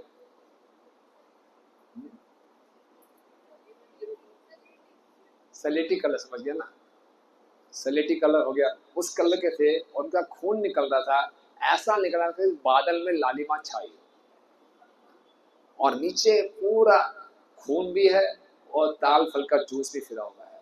तो बहुत सुंदर दृश्य दिख रहा है। तो भगवान जो भी करते हैं बड़ा सुंदर होता है। गधों को मार रहे हैं असुरों को, लेकिन वो भी बड़े सुंदर तरीके से, ये भगवान की विशेषता है। जैसे हम देखते हैं महाभारत के युग में भीष्म पितामह जी तीनों की शैया पे लेटे हुए हैं और कृष्ण के स्मरण कर रहे हैं। क्या स्मरण कर रहे हैं कि पार्थासारथी कृष्ण रथ चला के आ रहे हैं, और जब वो रथ चला रहे हैं तो रथ के घोड़ों से जो धूल निकल रही है उससे कृष्ण के बाल पूरे धूल से भरे हुए हैं, चेहरे पे पसीने की बूंदें हैं, और कृष्ण बड़े सुंदर लग रहे हैं। हम लोगों के बाल धूल से भरे हों, चेहरे पे पसीने की बूंदें हों, हम कोई सुंदर लगेंगे, थके हुए लगेंगे। कृष्ण उसमें भी सुंदर लग रहे हैं। तो कृष्ण हमेशा सुंदर लगते हैं, और जब वो जो भी कार्य करते हैं उसमें सुंदरता होती है। असुरों का भी वध कर रहे हैं उसमें भी सुंदरता है। तो इस ढंग से पूरे के पूरे असुर वहाँ मारे गए। और फिर कुछ बालकों ने सोचा अब ये ताल के फल गिर गए हैं, इसको उठा के खाएं क्या, खाने लगे। तो एक मधुमंगल थे, मधुमंगल ब्राह्मण थे, बोले नहीं अब ये दूषित होंगे, इसमें असुरों का खून भी है, अब ये नहीं खाएंगे। लेकिन उसके बाद से ये जो तालवन है ये सभी ब्रजवासियों के लिए खुल गया, और गायें भी आकर उसमें घास चरने लगी, और फिर बाद में सबके सब ताल फल खाने लगे। जय हो बलराम जी की जय। तो ये पहला, जैसे कहते हैं उन्होंने शुरुआत की, ओपनिंग की वृंदावन में असुरों को मारने की। इससे पहले जितने असुर थे बाद में भी कृष्ण मारते थे, लेकिन बलराम जी को उसका मौका दिया कृष्ण। अब ये जो ऐसा क्यों कि इस असुर को कृष्ण ने क्यों नहीं मारा, और इस असुर का इतिहास क्या है। देखिए हमारे भगवान की लीलाओं में कुछ ना कुछ कारण अवश्य होता है, और एक लीला से बहुत से प्रयोजन हो जाते हैं। तो बताया जाता है कि ये जो धेनुकासुर था ये पिछले जन्म में राजा बलि का पुत्र था। महाराज बलि जो भगवान के बहुत बड़े भक्त हैं, तो इसका एक नाम था सहस्तिका, ये असुर था। तो ये सहस्तिका असुर एक बार गंधमादन पर्वत पे गया, और 10,000 स्त्रियों के साथ रमण कर रहा था, शोर शराबा मचा रहा था। और वहीं पे दुर्वासा मुनि तपस्या कर रहे थे। तो दुर्वासा मुनि को तो आप जानते ही, बहुत जल्दी क्रोधित हो जाते हैं, और वो तपस्या कर रहे थे और उनकी तपस्या में ये बाधा डाल रहा था। तो दुर्वासा मुनि बाहर आए, देखा ये असुर, उसको कोई परवाह नहीं है, जोर जोर से शोर मचा रहा है, तपस्या भंग कर रहा है। तो दुर्वासा मुनि ने उनको श्राप दे दिया कि तुम्हारी बुद्धि एक गधे के समान है, तुम अपने शरीर से इतने आसक्त हो तो तुम क्या बनो, अगले जन्म में गधा बन जाओ। जब ये बोला तो बेचारा परेशान हो गया। दुर्वासा मुनि के श्राप में शक्ति होती थी, ऐसा नहीं कि बोल दिया होगा नहीं होगा, तो इसने क्षमा मांगी। तो फिर दुर्वासा मुनि को बहुत जल्दी गुस्सा भी आता था, बहुत जल्दी शांत भी हो जाते थे। क्षमा मांगी, पश्चाताप किया, तो बोले ठीक है, अभी आने वाले द्वापर युग में कृष्ण और बलराम प्रकट होंगे और ताल वन में बलराम जी के हाथों से आपका उद्धार होगा।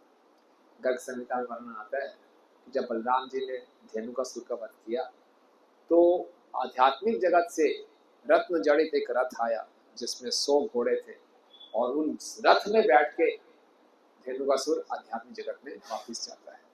तो भगवान जब किसी का वध करते हैं तो उस वध में भी उनका उद्धार होता है, क्योंकि भगवान किसी का वध द्वेषवश नहीं करते, उस पर कृपा करने के लिए करते हैं। तो ये जो सहसिका था, इसको शाप मिला था दुर्वासा मुनि से। लेकिन कृष्ण ने ही क्यों इसका कृष्ण ने वध क्यों नहीं किया? कृष्ण ने वध इसलिए नहीं किया क्योंकि ये बलि महाराज और प्रहलाद महाराज के परिवार से था, और कृष्ण ने प्रहलाद महाराज बलि महाराज को वचन दे रखा था कि आपके जितने भी वंश होंगे उनकी मैं रक्षा करूंगा।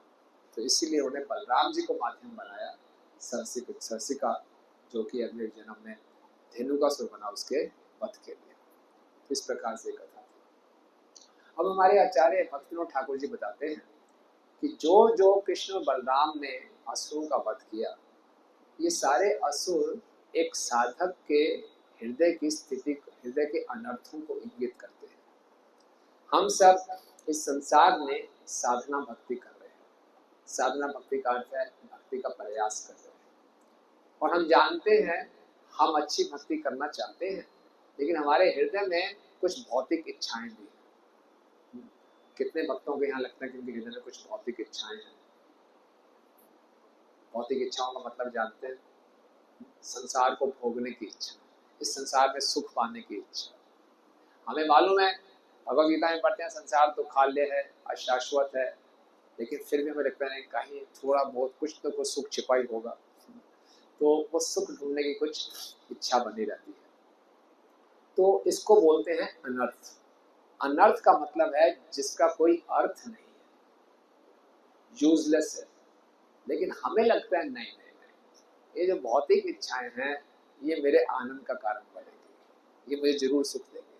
तो उन कुछ भौतिक इच्छाओं को हम छुपा के रखते हैं, ये मेरे पास ही रहने दो, ये मेरी संपत्ति है, सब कुछ तो छीन लिया आपने मेरे से, बस ये थोड़ा मेरे पास रहने दो ताकि मैं थोड़ा बहुत आनंद लेता रहूँ। लेकिन हम नहीं जानते ये जो भौतिक इच्छाओं को हम रखते हैं अपने जीवन में, अपने हृदय में, ये हमारे दुखों का कारण बनती है। और जैसे हमने चर्चा की कि हमारे में इतनी शक्ति भी नहीं है कि हम इन भौतिक इच्छाओं से ऊपर उठ सकें। तो बलराम जी ने जब धेनुकासुर का वध किया तो धेनुकासुर एक गधे के रूप में था। तो ये दिखाता है हमारी कौन सी मानसिकता, गधे वाली मानसिकता क्या होती है। गधे वाली मानसिकता, गधा क्या सोचता है कि मैं बहुत मेहनत करूंगा, बहुत बोझा उठाऊंगा, तभी मुझे कुछ घास खाने को मिलेगी। इसी ढंग से इस संसार में भक्ति में आने के बाद भी हम बहुत सा बोझा उठाते हैं, अनावश्यक बोझा उठाते हैं। कैसे बोझा उठाते हैं? हम सोचते हैं हम ये शरीर है, शरीर से जुड़ी चीजें मेरी हैं। धेनुकासुर सोच रहा था ये तालवन मेरा है, मैं धेनुकासुर हूँ, मैं इस तालवन का मालिक हूँ, किसी की हिम्मत नहीं होनी चाहिए इस तालवन में प्रवेश करने की, मेरा रहेगा। ना वो खुद फल खाता था ना किसी को खाने देता था। ये गधे वाली मानसिकता है। तो हम भी अपना अपना एरिया बना के बैठ जाते हैं, ये मैं हूँ, ये मेरा है। पूरा संसार मैं और मेरा के चक्कर में फंसा हुआ है, सारी लड़ाई झगड़े यही है, मैं और मेरा। घर घर में आजकल भाई भाइयों में लड़ाई हो रही है, मैं और मेरा, ये मेरा संपत्ति कैसे है, मैं बड़े बड़े देशों में लड़ाई हो रही है, मैं और मेरा। तो ये एक गधे की मानसिकता है। तो इसको कैसे पार किया जा सकता है? भक्ति ठाकुर जी बताते हैं, जब इस लीला को सुने तो हमारे हृदय में जो अनर्थ है, मैं और मेरा, इसके लिए, इसको छुटकारा पाने के लिए हमें प्रार्थना करनी है। तो कैसे इसको छुटकारा पा सकते हैं? तो बताया जाता है कि बलराम जी की जो प्रतिनिधि हैं वो हैं प्रामाणिक गुरु। तो जब प्रामाणिक गुरु की हम शरण में जाते हैं तो मैं और मेरा से हमें मुक्त होना चाहिए। हम आके यहाँ प्रणाम करते हैं ना, प्रभुपाद जी को कैसे प्रणाम करते हैं? नमो विष्णु पदाय। नमो का मतलब क्या है? ना माँ, अब मेरा कुछ नहीं रहा, मैंने सब कुछ आपको समर्पित कर दिया। ठीक है, हमने अपना सब कुछ जब भगवान और भगवान के प्रतिनिधि को समर्पित करते हैं तो हम मैं और मेरा से मुक्त होते हैं। जब तक मैं और मेरा की भावना बनी रहेगी हम इस संसार में फंसे रहेंगे। तो हमें डर लगता है, मैं और मेरा पूरा समर्पित कर देंगे तो मेरा अस्तित्व खत्म हो जाएगा, मेरा मेरा मैं तो बचूंगा नहीं, मेरे को आनंद कैसे मिलेगा। लेकिन हम जितना अपने आप को समर्पित करते हैं उतना आनंद मिलता है। यही भक्ति का विज्ञान है। तो एक बार एक श्री संप्रदाय के आचार्य हैं रामानुजाचार्य, नाम सुने आपने? तो रामानुजाचार्य अपने शिष्यों के साथ जा रहे थे और उनके एक शिष्य थे, बहुत धनी थे। तो उन्होंने अपने कुछ शिष्यों को भेजा कि उस धनी शिष्य के पास जाओ, उसका नाम था जगेश्वर था, उसके पास जाओ, उनको बोलो कि हम वहाँ पे आके प्रसाद पाएंगे। तो ये दो शिष्य गए और बताने लगे कि गुरु महाराज आपके घर में आ रहे हैं। तो ये भक्त बड़े प्रसन्न हो गए, नाचने लगे, गुरु महाराज आ रहे हैं, तैयारियां करनी शुरू कर दी। ये वापस आ गए। तो रामाचार्य ने पूछा आपने बता दिया? बोले हाँ बता दिया। बोले बहुत खुश हुए? बोले खुश तो हुए, आपके साथ क्या किया? बोले हमें तो कुछ नहीं किया। तो रामाचार्य बोले हम उनके यहाँ नहीं जाएंगे, क्योंकि केवल गुरु की ही सेवा नहीं करनी, जो गुरु के सेवक हैं भक्तों की भी सेवा करनी है। उस भक्त के अंदर ये भाव था बस गुरु महाराज आ रहे हैं बहुत है। तो जो ये समाचार लेकर आए उनके से कोई उनका आदर सत्कार नहीं किया, बोले आप उनके घर नहीं जाएंगे। तो रामानुजाचार्य अपने शिष्यों के साथ एक अपने बहुत ही निर्धन शिष्य के पास गए जिसका नाम था यज्ञेश। तो वो जो जगेश था वो भिक्षा लेने के लिए बाहर गया हुआ था और उसकी जो पत्नी थी वो घर में अकेली थी और वो इतने दरिद्र थे कि उसकी पत्नी के पास अपने शरीर को ढकने के लिए उस समय कपड़े भी नहीं थे। तो रामानुजाचार्य आए तो उसने रामानुजाचार्य अकेली थी, तो रामानुजाचार्य समझ गए इसको संकोच हो रहा है। तो रामानुजाचार्य जी ने अपनी जो चादर है उसको दिया ढकने के लिए। तो फिर वो आई, उन्होंने स्वागत किया। अब इतने शिष्यों के साथ अचानक आ गए, बोले आप प्रसाद? तो बोले गुरु जी आया है और उनके साथ इतने बड़े भक्त आए हैं, सबको सेवा करनी चाहिए। तो बोले ठीक है, अभी मैं प्रसाद का कुछ इंतजाम करती हूँ, आप बैठिए। तो वो अपने गांव में एक जो किराने की दुकान होती है उसके पास गए। उसका जो मालिक था उसका इस स्त्री पे हमेशा बुरी नज़र रहती थी, वो उसको हमेशा सताता रहता था कि मेरे साथ संग करो। लेकिन जो स्त्री थी बड़ी सती थी, तो वो उस मालिक के पास गई, किराने के दुकान वाले के पास, और बोले कि आज मैं तुम्हारी सारी इच्छाएं पूरी कर दूंगी, तुम मुझे मेरे घर में मेरे गुरु महाराज आए हैं कुछ सामान दे दो, उनके लिए मैं अच्छा प्रसाद बनाना चाहती हूँ। तो व्यक्ति प्रसन्न हो गया, तो कोई भी कीमत नहीं, कुछ भी कीमत नहीं, ले जाओ जो लेना चाहती हो। तो सारा सामान उठा के ले आए और बहुत बढ़िया फीस्ट बना दी और रामानुजाचार्य जो सबको खिला रही है। बाद में उनके पति आए, क्या नाम था उनके पति का? यज्ञेश। पति ने देखा ये क्या हो रहा है, गुरु महाराज आए हुए हैं और सारे इतने बढ़िया फीस चल रही है। तो पत्नी के पास गए, कैसे हुआ?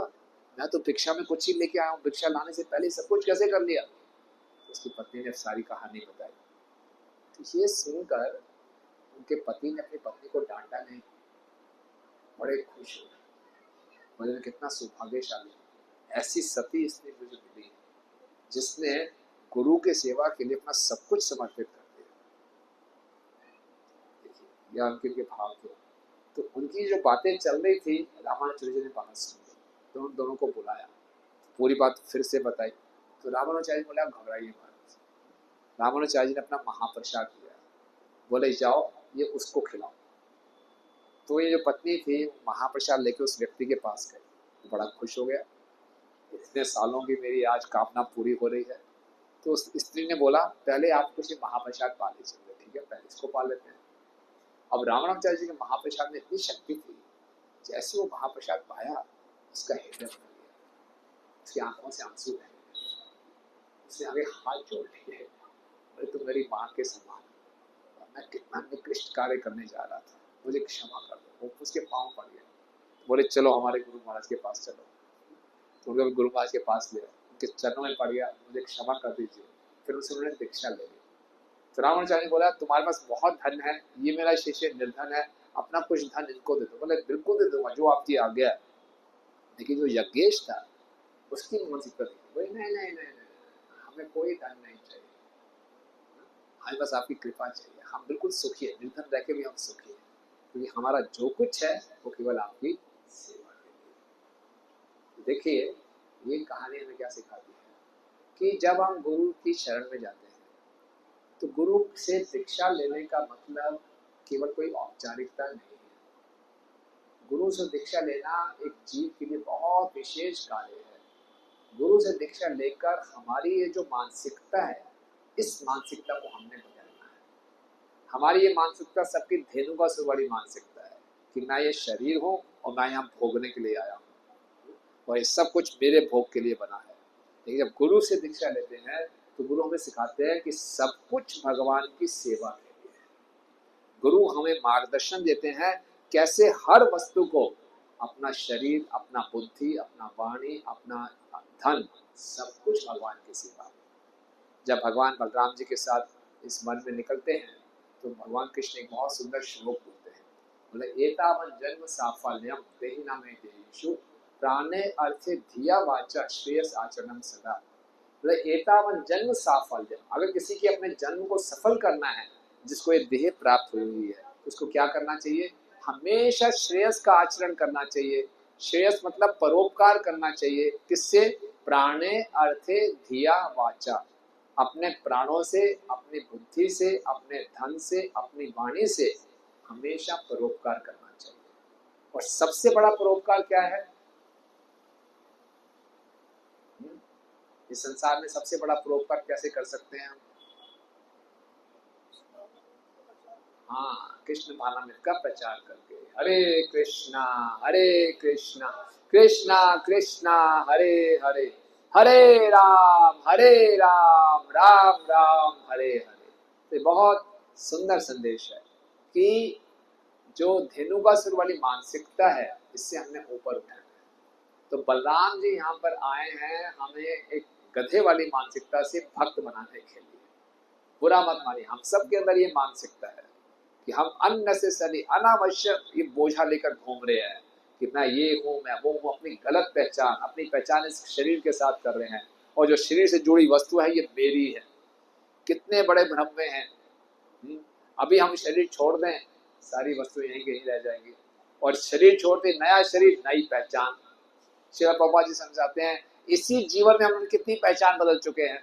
देहिनोस्मिन् यथा देहे कौमारम योजनम तथा देहांतर प्राप्ति धीरज तत्र नामो यति।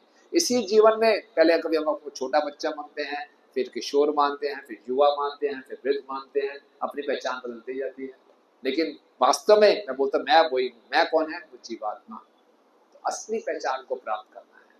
तो वास्तव में ये जन्माष्टमी का उत्सव है, बलराम जयंती का उत्सव है, ये हमें सिखाने के लिए है कि हमारा वास्तविक संबंध क्या है भगवान के साथ, और मनुष्य जीवन इस संबंध को स्थापित करने के लिए बना है। हमारे आचार्य नरोत्तम दास ठाकुर जी कहते हैं, से संबंध नहीं जार वृथा जन्म के लेता, से ही पशु बड़ा दुराचार, से ही पशु बड़ा दुराचार। ये संबंध नहीं जान, जो ये संबंध को नहीं जानता कि मैं भगवान का दास हूँ, मैं इस संसार का मालिक नहीं हूँ, मैं कृष्ण का दास हूँ। यही सिखाने के लिए बलराम जी और कृष्ण जी आए हैं। यही सिखाने के लिए नित्यानंद प्रभु, गौरांग महाप्रभु आते हैं कि हम सब कृष्ण के दास हैं, हम जीवात्मा हैं। जिसने संबंध को नहीं जाना उसका जीवन व्यर्थ है। और वो उसकी तुलना कैसे है? सही पशु बड़ा दुराचार, वो पशु के समान है। वो धेनुकासुर वाली उसकी मानसिकता है। तो इससे मुक्ति पाना इतना आसान नहीं है। भक्ति ठाकुर जी पाते हैं, अगर किसी भक्त को इससे मुक्ति पानी है, कितने भक्त लोग चाहेंगे ऐसी मानसिकता को त्यागे हम? जब तक ये मानसिकता रहेगी परेशान रहेंगे, मैं और मैं ये शरीर हो, जब शरीर हो ही नहीं। शरीर तो दुखों का घर है, हम हैं सच्चे धर्म आत्मा। इस संसार में परेशान क्यों रहते हैं? अपने आप में तो शरीर समझते हैं या मन मानते हैं। किसी ने हमारा अपमान कर दिया, हमारा अपमान नहीं, हम सोचते हैं मन को बुरा लगा, हम सोचते हैं मेरा अपमान कर दिया। किसी ने हमें कुछ मान दे दिया तो बड़े खुश हो जाते हैं, थोड़ा अपमान दे दिया तो परेशान हो जाते हैं। पूरा जीवन ऐसे ही निकल जाता है, कभी सुख में, कभी दुख में, कभी यश में, कभी अपमान में परेशान रहते हैं और हरिनाम लेना भूल जाते हैं। हरिनाम भी लेते हैं तो यही चलता रहता है, उसने ऐसा क्यों किया, उसने वैसा क्यों किया। क्यों? अपनी पहचान इस शरीर से करते हैं, अपनी पहचान अपने मन से करते हैं। लेकिन अगर हम अपने को समझाना शुरू करते हैं, ना मैं ये शरीर हूँ, ना मैं मन हूँ, मैं तो जीवात्मा हूँ। जीवात्मा हमेशा प्रसन्न रहती है, कृष्ण की सेवा में लगी रहती है, तो कोई दिक्कत ही नहीं है। हरे कृष्णा कृष्णा कृष्णा हरे हरे, हरे राम राम राम हरे हरे। इसका अर्थ ये नहीं है कि अपने काम काज बंद कर दो, मैं ये शरीर हूँ ही नहीं, मेरा कोई पति नहीं, मेरी कोई पत्नी नहीं, मेरे कोई बच्चे नहीं, सब जीवात्मा है, सब भगवान के अंश हैं, अपने आप सब हो जाएगा, ऐसा नहीं। तो इस संसार में आए हैं, ये शरीर मिला है, तो शरीर के कर्तव्यों का पालन करना है। पति पत्नी, माँ बाप, पति, इसका कर्तव्य का पालन करना है, बस खाली ड्यूटी पूरी करनी है। लेकिन जीवन का जो असली लक्ष्य है, असली ध्येय है, उसको नहीं मिलेगा। ठीक है, तो ये धेनुकासुर का वध हमें सिखाता है कि किस प्रकार से इस संकीर्ण मानसिकता से अपने आप को ऊपर उठाना है। ये पशु वाली मानसिकता है। आपको मालूम है, जो गधा होता है उसको वैशाख नंदन बोलते हैं। कितना सुंदर नाम है संस्कृत में, वैशाख नंदन। वैशाख नंदन क्यों बोलते हैं? जो वैशाख का महीना आता है, वैशाख का महीना कब आता है? ये मई जून का महीना, जो बहुत गर्मी होती है, तो बहुत गर्मी होती है, तो ये जो गधा होता है ये देखता है कि सारी घास सूख गई है, घास है ही नहीं, उसको लगता है मैंने खा ली सारी घास, तो बड़ा खुश होता है, मैंने सारी घास खा ली, क्या मेरी अच्छी डाइट हो गई, इसने खाई नहीं है। और जब बारिश का मौसम आता है, घास बढ़ जाती है, तो जितनी घास खाता है फिर घास बढ़ जाती है, इसको लगता है मैंने कुछ खाया ही नहीं। तो इसी ढंग से अननेसेसरली अपने पे प्रेशर डालते हैं हम कि ठीक है जी घास है नहीं तो मैंने खा ली है। तो इसको बोलते हैं वैशाख नंदन, वैशाख में बड़ा खुश रहता है।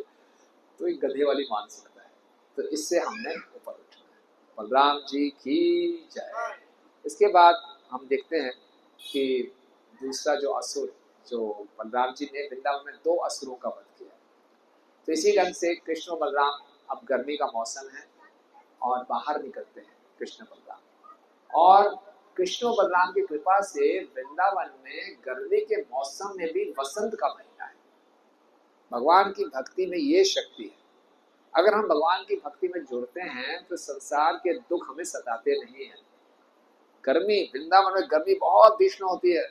आजकल हम जाते हैं गर्मी के मौसम में, जाइए, बड़ा मुश्किल है गर्मी में मौसम में। गर्मी के मौसम में कृष्ण बलराम नंगे पांव गाय चराने जाते थे, आप सोचिए। तो वृंदावन की रज ऐसे कैसे सहन कर सकती है?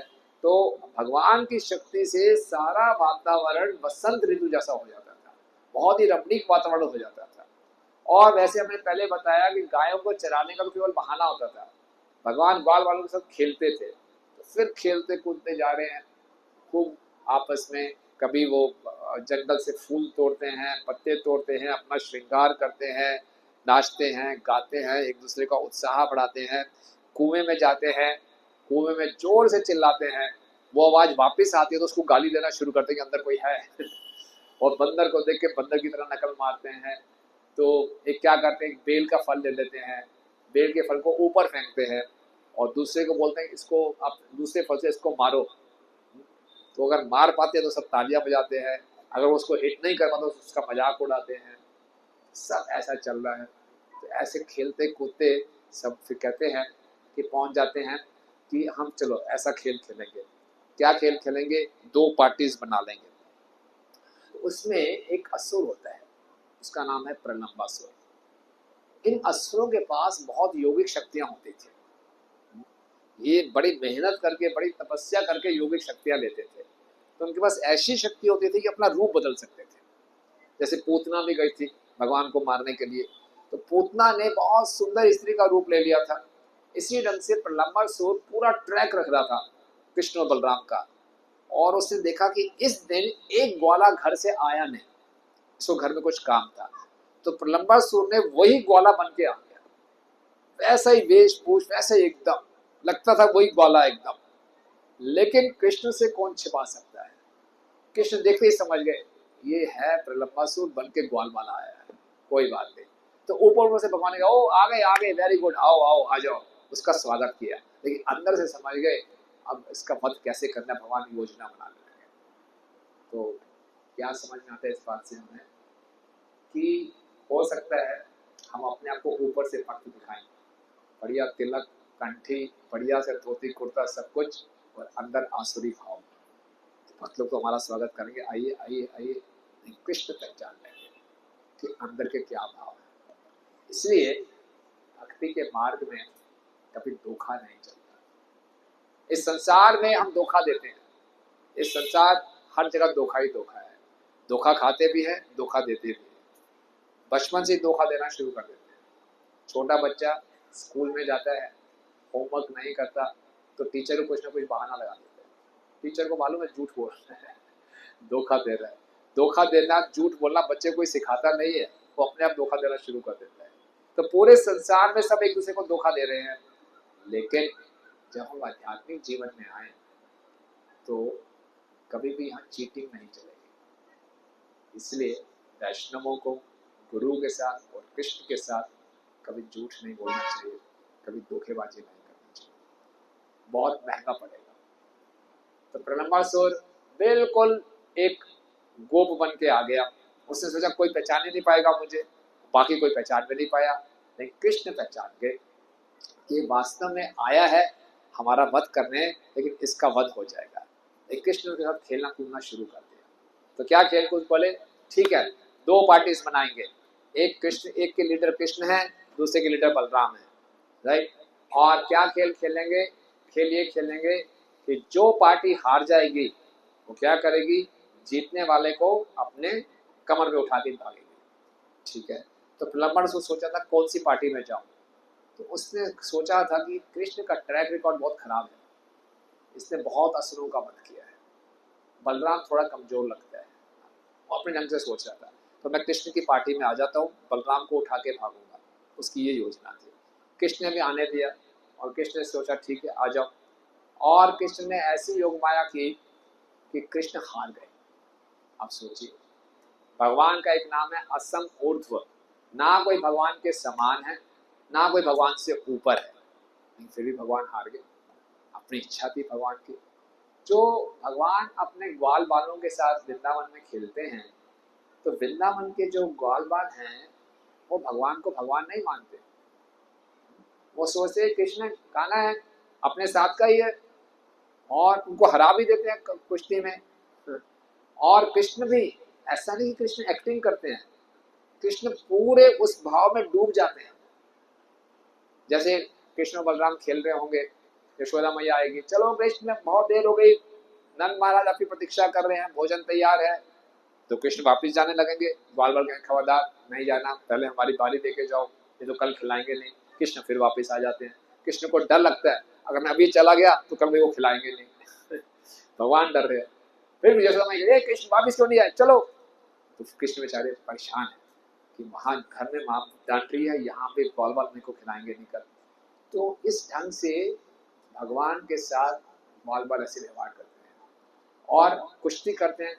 कुश्ती करके कृष्ण को हरा देते हैं और कृष्ण हार भी जाते हैं। श्रीधाम और कृष्ण कुश्ती करते हैं।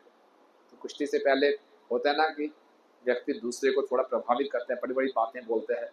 तो कृष्ण अपने बात को ऐसे बोल रहे हैं, बोले आओ कुश्ती लड़ो, मैं स्वयं भगवान हूँ, मैंने सृष्टि की रचना की है, कोई मेरे सामने टिक नहीं पाया, मैंने पूतना का वध किया, मैंने गोवर्धन उठाया, आओ लड़ाई करो। तो जैसे जैसे वो बोलते हैं श्रीराम पीठ पकड़ के हंसते हैं, बोले तुमने सृष्टि की रचना की है, थोड़ी सी बिजली गरजती है, डर के भाग जाते हो, यशोदा मैया को पकड़ लेते हो, तुम सृष्टि की रचना करोगे। तुमने पूतना को मारा है, पूतना का वध तो बड़े बड़े ब्राह्मणों ने आके मंत्रों का उच्चारण किया तब उसका वध हुआ। तुमने गोवर्धन उठाया और जोर से हंसे, अरे गोवर्धन को हम सब ने नीचे लाठी लगाई तो सब पकड़ लिया। और फिर मधु मंगल का ब्रह्म तेज था इसलिए गोवर्धन हल्का हो गया था, तुम क्या करोगे? तो कृष्ण को मारते ही थे और हरा देते थे। तो अब कृष्ण और बलराम जब खेल रहे हैं तो कृष्ण हार गए।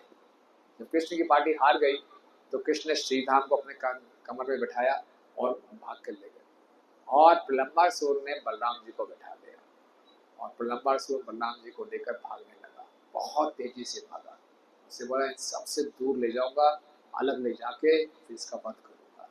बहुत दूर ले गया, बहुत दूर भी ले गया और आकाश में उड़ गया। और भगवान ने देखा, बलराम जी ने देखा क्या चक्कर है, इतनी दूर मुझे ले आया और आकाश में उड़ा रहा है, कुछ ना कुछ गड़बड़ है। तो बलराम जी के पास भी योगिक शक्ति हैं। अगर एक असुर के पास योगिक शक्ति हैं तो भगवान तो योगेश्वर हैं। तो बलराम जी ने अपना वजन बढ़ा दिया। भगवान के लिए वजन बढ़ाना घटाना क्या है? भगवान हल्के से हल्का हो सकते हैं, भारी से भारी हो सकते हैं। इतना वजन बढ़ा दिया कि सुमेरु पर्वत की तरह वजन हो गया। हम लोगों को अपना वजन घटाना हो तो गूगल में ढूंढते हैं कौन से तरीके हैं वजन घटाने के या कौन से तरीके हैं वजन बढ़ाने के। भगवान तो तुरंत अपना वजन बढ़ा देंगे, तुरंत अपना वजन घटा देंगे। तो इतना वजन बढ़ा दिया कि उस असुर से उठाया नहीं जा रहा। और जब उसके ऊपर इतना बोझा पड़ा तो वो अपने असली रूप में आ गया। उसका जो असली रूप था बहुत खतरनाक था। उसका जो देह था 16 मील लंबा था। कितना? 16 मील। 16 मील मतलब 24 किलोमीटर ऊंचा शरीर, आप सोचिए। और भयानक, एकदम काले रंग का, और तांबे के रंग के उसके बाल थे। बड़ी खतरनाक उसकी आंखें थी, दांत बाहर निकले हुए थे, और उसने सोने के आभूषण डाले हुए थे। और उसके ऊपर छोटे से बालक बलराम जी पीठ पे बैठे हैं। तो ऐसे लग रहा है कि बादल में एक ऊपर चंद्रमा है। तो बलराम जी ने देखा, अरे बाप रे क्यों है? तो बलराम जी थोड़े हैरान हो गए। हालांकि बलराम जी भी सर्व ज्ञाता हैं, ये थोड़ी हैरानी दिखा रहे हैं, एकदम घबरा गए, कैसे हो गया? ऐसा इसलिए क्योंकि लीला में थोड़ा और रस है। तो थोड़ा बलराम जी को चिंता हो गई, अगर ये असुर मुझे यहाँ ले आया है तो पीछे कृष्ण का क्या होगा? हो सकता है और भी असुर हो, इसका मतलब कृष्ण सुरक्षित नहीं है। उनको कृष्ण की चिंता हो गई। तो बलराम जी को कुछ करना चाहिए। तो बलराम जी ने क्या किया, एक मुष्टि से पूरा उसके सर पे जोर से मारा। बस एक ही बहुत, इतना बड़ा महान असुर और एक छोटी सी मुष्टि जोर से मारा ऐसे, वहीं पे उसने प्राण त्याग दिए। खून निकलना शुरू हो गया, इतनी ऊंचाई में ले गया था, वहीं से नीचे करके हो गया। जय हो बलराम जी की जय। जब नीचे गिरा तो सारे देवतागण बड़े प्रसन्न हो गए, फूलों की वर्षा करनी शुरू कर दी। सारे ग्वाल वाल इकट्ठे हो गए, ऐसा सोच रहे कि बलराम जी जैसे मृत्यु के मुख से वापस आ गए। कोई इनको गले लगा रहा है, कोई इनको आशीर्वाद दे रहा है, कोई इनको चुम रहा है। कमाल कर दिया, कमाल कर दिया। बलराम जी के लिए क्या कमाल है? कुछ भी नहीं है। तो इस प्रकार से बलराम जी ने प्रलंबासुर का वध किया। तो अब ये प्रलंबासुर पिछले जन्म में कौन था?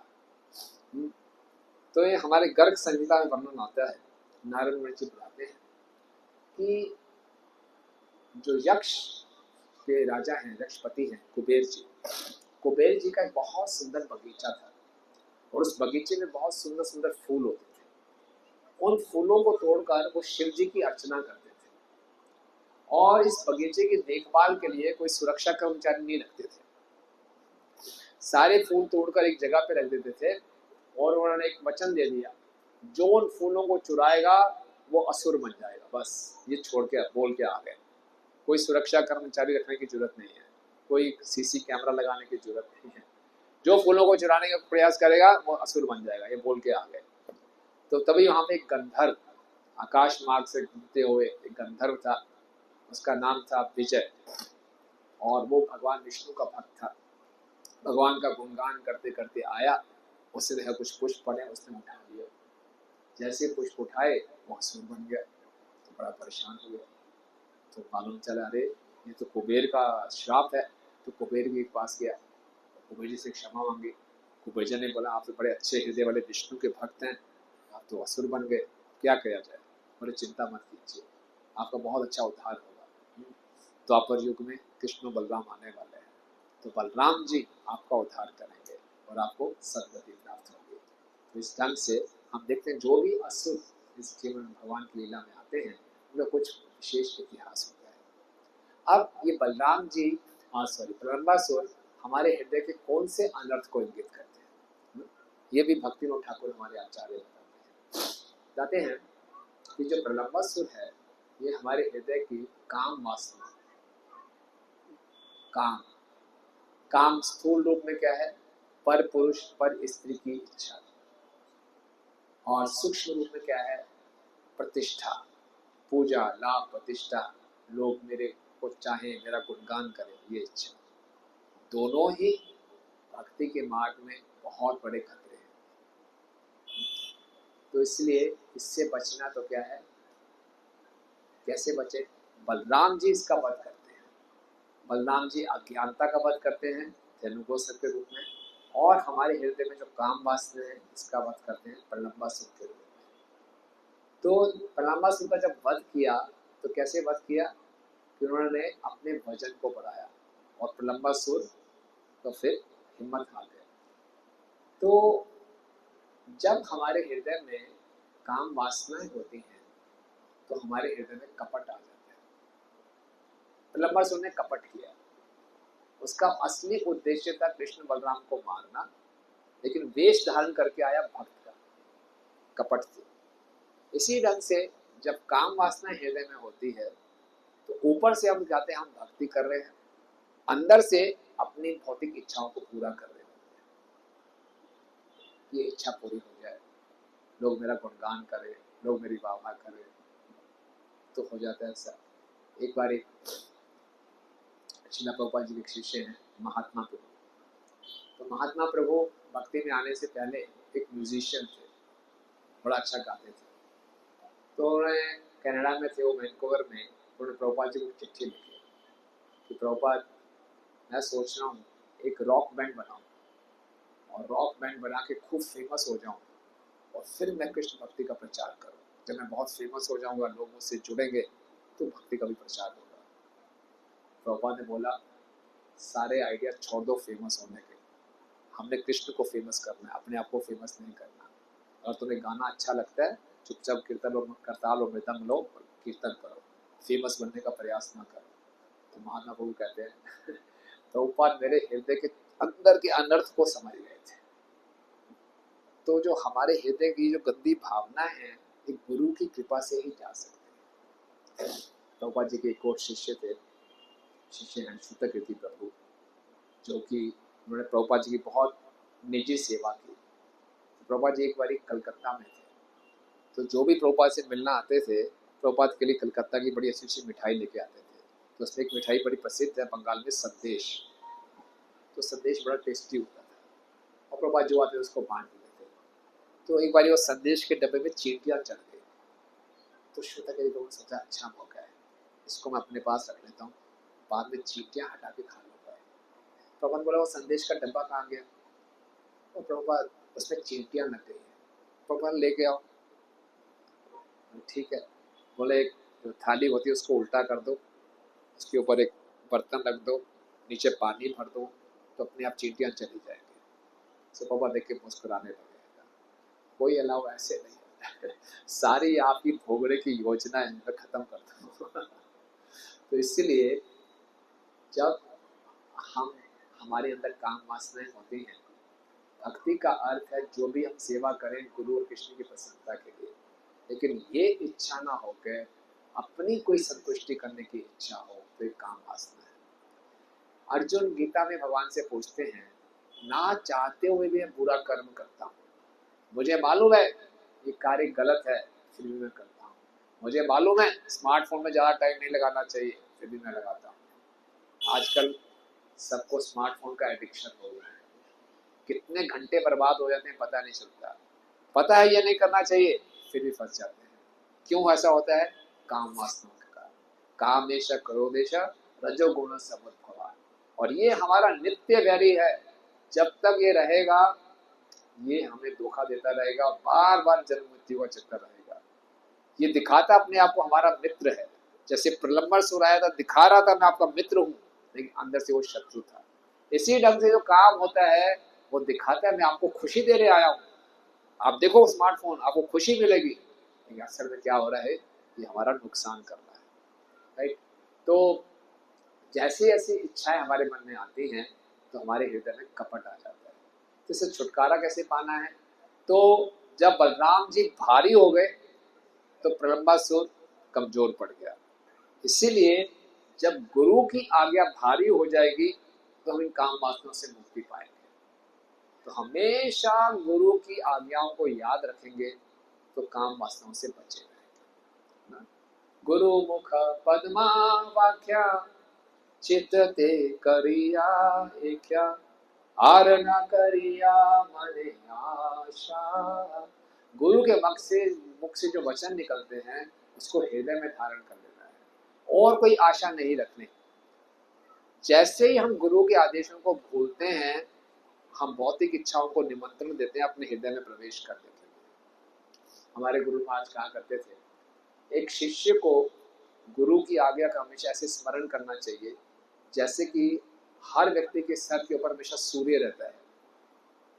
हमेशा हमें गुरु के आदेशों के अंदर रहना चाहिए तो हम सुरक्षित हैं।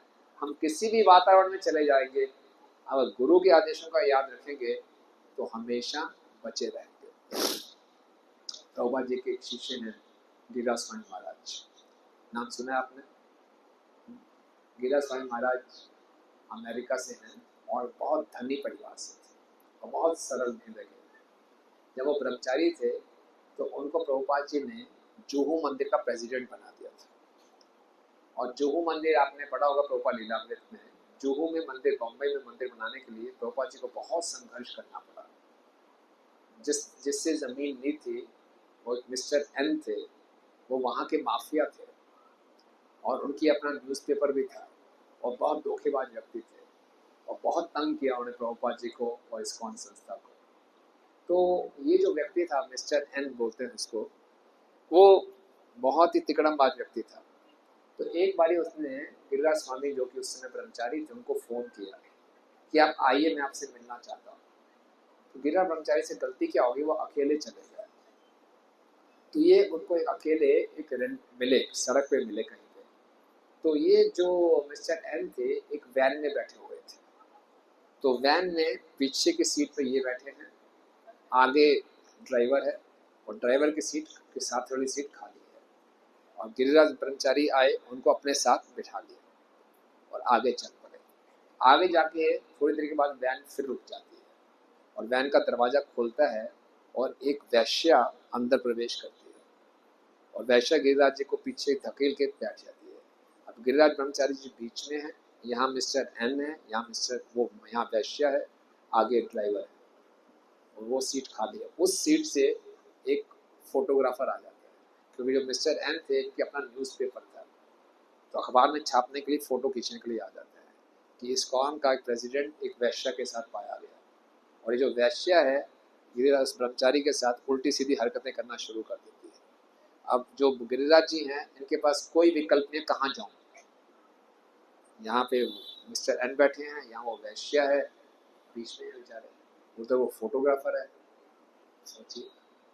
और ऐसे स्थिति में पाए गए, कोर्ट में केस जाएगा, कोर्ट में हार जाएंगे कि इनका ऐसा चरित्र है।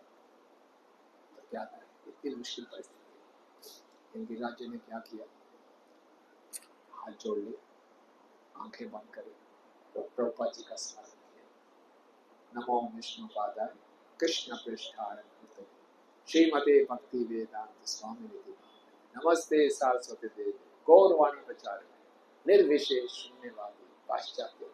आप सोचिए, प्रार्थना करने के प्रभुपाद इस समय मेरी थोड़ी सी भी चूक हो गई तो बहुत बड़ा नुकसान हो जाएगा और आप ही मेरी रक्षा कर सकते हैं। आप सोचिए। और जो फोटोग्राफर था वो कहते ये तो बड़ा जबरदस्त पोज हो गया, वो वैश्या उल्टे सीधे करे और ये ऐसे चुपचाप बैठे हुए हैं, इसमें तो उनकी और महानता निकल के आ रही है। और वो बिल्कुल बैठे रहे ऐसे, अपने आप को प्रभुपाद से प्रार्थना करते रहे, आप ही मेरी रक्षा कर सकते हैं। और देखिए भगवान जो है परमात्मा के रूप में इस वैश्या के हृदय में थे, उसका हृदय ऐसा परिवर्तन हुआ, वो चुपचाप दरवाजा खोल के भाग गई वहां से। वो भाग गए तो केदार महाराज भी वहां से चले गए। कितनी बड़ी रक्षा हुई, आप सोचिए। तो इसलिए बलराम जी हमारी रक्षा करेंगे, लेकिन बलराम जी की कृपा हमें प्राप्त होती है प्रमाणिक गुरु की शरण। इसलिए हमारे जीवन में एक प्रमाणिक गुरु की शरण लेना बहुत महत्वपूर्ण है। मनुष्य जीवन और पशु जीवन में यही आता है। पशुओं के भी माता पिता होते हैं, लेकिन मनुष्य मिला जीवन मिला है एक नया जन्म लेने के लिए प्रमाणिक गुरु से दीक्षा। और दीक्षा लेने से काम नहीं चल जाएगा। दीक्षा लेने के बाद हमें कैसे अपने आप को समर्पित करना है। दीक्षा के बाद हमारा भक्ति का जीवन शुरू होता है, समर्पण शुरू होता है, समाप्त नहीं होता, शुरू होता है। तो अगर हम गुरु के आदेशों को अच्छे ढंग से समझते हैं, अपने जीवन में उतारते हैं, तो इस काम से और इस पूजा लाभ प्रतिष्ठा की इच्छा से बचे रहेंगे। और गुरु के आदेश कोई मुश्किल नहीं है। क्या करना है हमें? प्रतिदिन कम से कम 16 माला का जप और 4 नियमों को अच्छे ढंग से पालन करना है। प्रभुपाद जी के शास्त्रों को पढ़ना है और केंद्र में आके व्यवहारिक प्रैक्टिकल सेवा करनी है। बस ये अगर हम पूरा जीवन करते रहेंगे तो इन अनर्थों से हम बचे रहेंगे और भगवत धाम वापिस जा सकते हैं। तो ठीक है, तो इस प्रकार से आज हमने चर्चा की किस प्रकार से बलराम जी ने वृंदावन के 2 असुरों का वध किया। कौन कौन से 2 असुर थे? धेनुकासुर और लंबासुर। धेनुकासुर कौन से अनर्थ को दिखाता है? मैं और मेरा, अज्ञानता। और लंबासुर काम। ओके, ठीक है। हरे कृष्णा। किसी कोई प्रश्न है, कोई टिप्पणी है, क्वेश्चंस?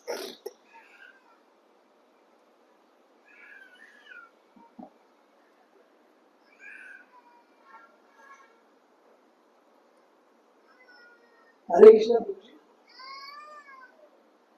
जी, आज की कथा से तो नहीं है, प्रहलाद के बारे में पूछना था तो पूछ सकता। अभी पिक्चर देखी थी तो एक जिज्ञासा है मन में कि जब हिरण्यकशिपु तपस्या के लिए गए तो प्रहलाद अपने माँ के घर पे थे। तो ऐसा सुनने में है कि जब तक हिरण्यकशिपु नहीं आया क्यादु माता ने इनको जन्म नहीं दिया। तो क्या इतने समय प्रहलाद महाराज माँ के घर में रहे? यस, उतने समय रहे क्योंकि क्यादु को बहुत डर था कि पति की अनुपस्थिति में बच्चे को जन्म देंगे, वो सुरक्षित रहेगा नहीं रहेगा। तो ऐसी योगिक शक्तियाँ थी और नारद मुनि जी की कृपा थी। और इतने वर्षों तक वो नारद मुनि के आश्रम में रहे और नारद मुनि से भागवतम सुना। ठीक है, यस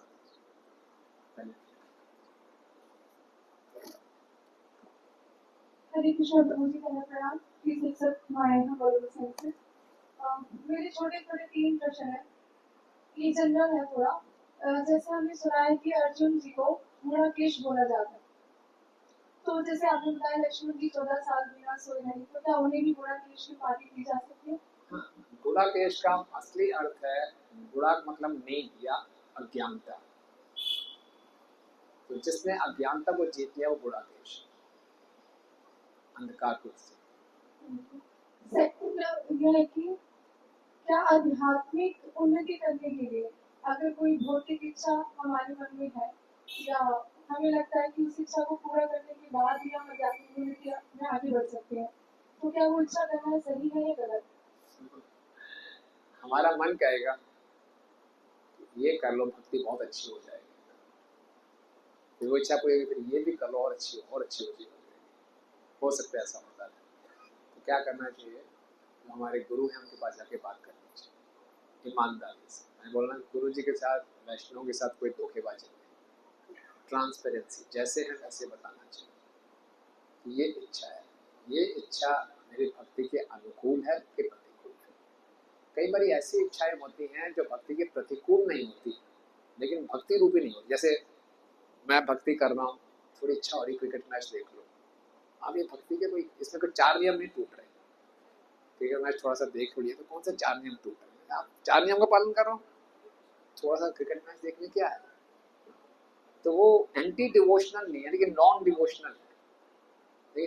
उसको ज्यादा देखा तो एक दिन वो एंटी डिवोशनल बन जाएगी। क्रिकेट मैच देखने से फिर इतनी आसक्ति हो जाएगी कि संडे को फाइनल मैच है इंडिया पाकिस्तान का, अब मैं सत्संग में नहीं आऊँगी, फिर वो एंटी डिवोशनल हो जाएगी। तो छोटी सी भौतिक इच्छा बड़ा रूप ले सकती है। तो किसको रखना है, कितना रखना है, वो हमें गाइडेंस ले लेनी चाहिए। ठीक है, थैंक यू गुरु जी। एक और लास्ट है, जैसे जितनी लीलाएं हमने सुनी उन सब में जो भी राक्षस का वध हुआ, उनके उद्धार के लिए किसी न किसी विष्णु मुनि या सन्यासी ने उन्हें बताया कि पश्चाताप करने की बात कि भगवान आएंगे और आपको उद्धार करेंगे। लेकिन जैसे हमने ब्रह्मा जी की कथा सुनी है कि ब्रह्मा जी चेक करने आए थे कि कृष्ण जी भगवान ही है नहीं, तो जो जैसे वासव मुनि का आपने बताया कि उन्होंने बोला कि भगवान श्री कृष्ण आएंगे, बलराम जाएंगे, आपका वध करेंगे। तो क्या ब्रह्मा ऋषि मुनियों को पता है कि भगवान अवतार आने वाले हैं, तो ब्रह्मा जी को ये बात क्यों नहीं पता? क्यों तो वो कैसे मतलब ये उनको नहीं पता चला कि नहीं, ब्रह्मा जी को मालूम था। ब्रह्मा जी भगवान की योग माया से मोहित हुए। ये भगवान की योग माया थी, उसके कारण कितनी सुंदर लीला हुई, उसके कारण ब्रह्मा जी की प्रार्थनाएं हमें सुनने को मिली। भगवान का और ऐश्वर्य प्रकट हुआ, भगवान ने कितना विस्तार कर लिया। और ये लीला का फायदा हो कि सभी गोपियों को कृष्ण को पति के रूप में स्वीकार करने का अवसर मिल गया, सभी बड़ी गोपियों को कृष्ण को स्तनपान कराने का मौका मिल गया, सभी गायों को कृष्ण को बछड़ा समझ के अपना दूध पिलाने का मौका मिल गया। तो भगवान की एक लीला से बहुत से उद्देश्य सर। थैंक यू प्रभु जी। वो बहुत सुंदर था आपने बस सुनाई, मुझे बहुत सारे प्रश्नों के उत्तर मुझे मिल गए। धन्यवाद। हरे कृष्ण। पीछे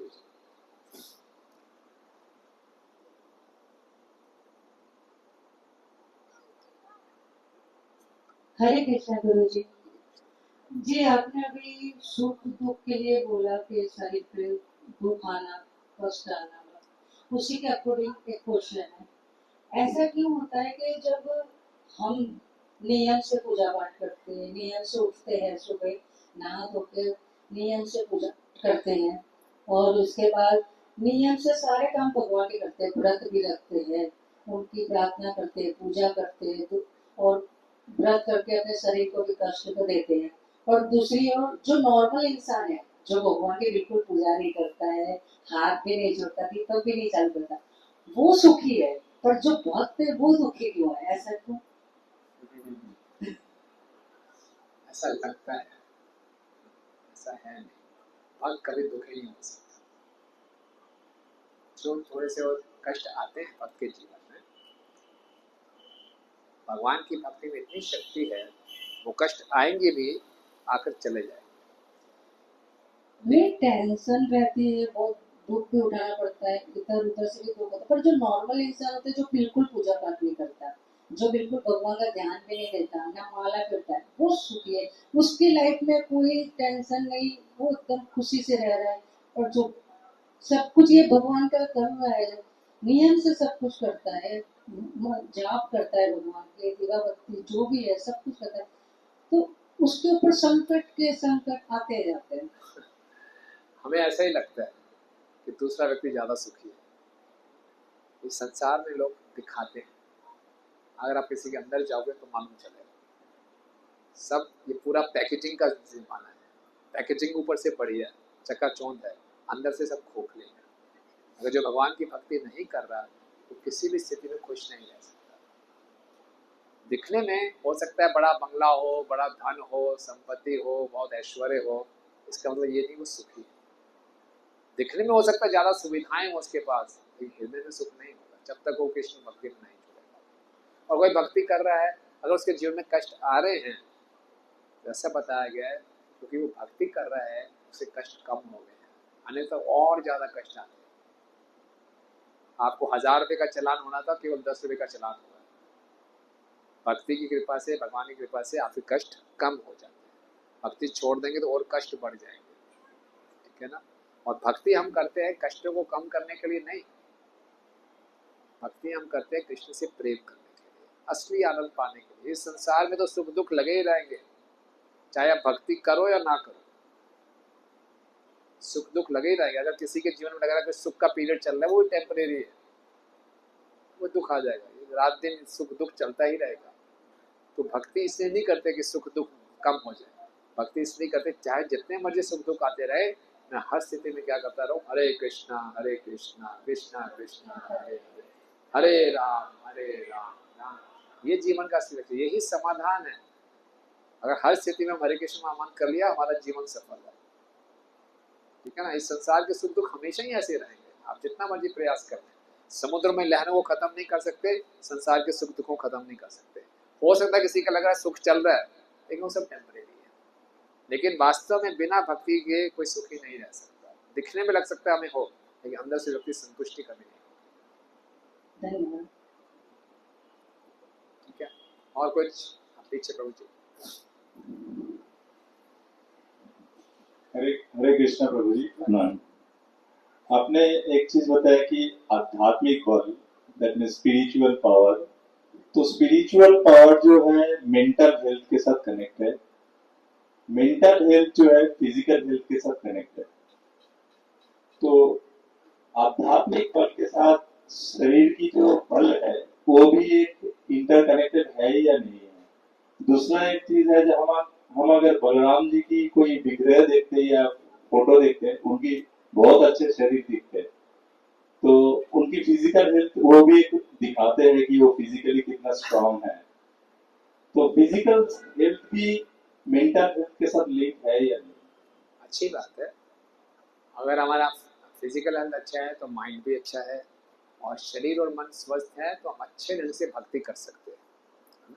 लेकिन भक्ति स्वतंत्र है।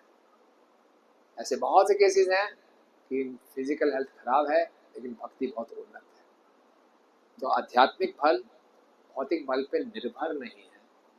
शारीरिक बल और मानसिक बल भक्ति में सहायक हो सकता है, लेकिन भक्ति करने के लिए आवश्यक नहीं है। प्रहलाद महाराज और हिरण्यकश्यप का उदाहरण लीजिए, कौन ज्यादा शक्तिशाली था? हिरण्यकश्यप। लेकिन प्रहलाद के पास क्या था? आध्यात्मिक बल था। कितने संकट दिए लेकिन वो कोई फर्क नहीं पड़ा, क्योंकि तो आध्यात्मिक बल है। तो वो प्रहलाद महाराज है, लेकिन हम तो ये भौतिक जगत में। हाँ, भौतिक जगत में है, वो भी भौतिक जगत में आए थे। हम अपने शरीर को जरूर स्वस्थ रखें और मन को भी स्वस्थ रखें तो भक्ति अच्छी कर पाएंगे। लेकिन क्योंकि ये शरीर है, कष्ट तो आएंगे ही आएंगे। आयु बढ़ेगी तो कष्ट आएंगे ही आएंगे। लेकिन कष्ट आने पर भी भक्ति का जो असली भक्त है उसकी भक्ति प्रभावित नहीं होती। इतना हमने प्रैक्टिस करनी है कि हम हर प्रकार की कष्टपूर्ण स्थिति में भी भगवान का स्मरण कर सकें। भक्ति स्वतंत्र है, ये भक्ति की विशेषता है। हरे कृष्णा। थैंक यू, बहुत अच्छा प्रश्न था। ओके, धन्यवाद आप सब भक्तों का। आपने बहुत ध्यानपूर्वक सुना और फिर इसको आगे बढ़ाएंगे कल।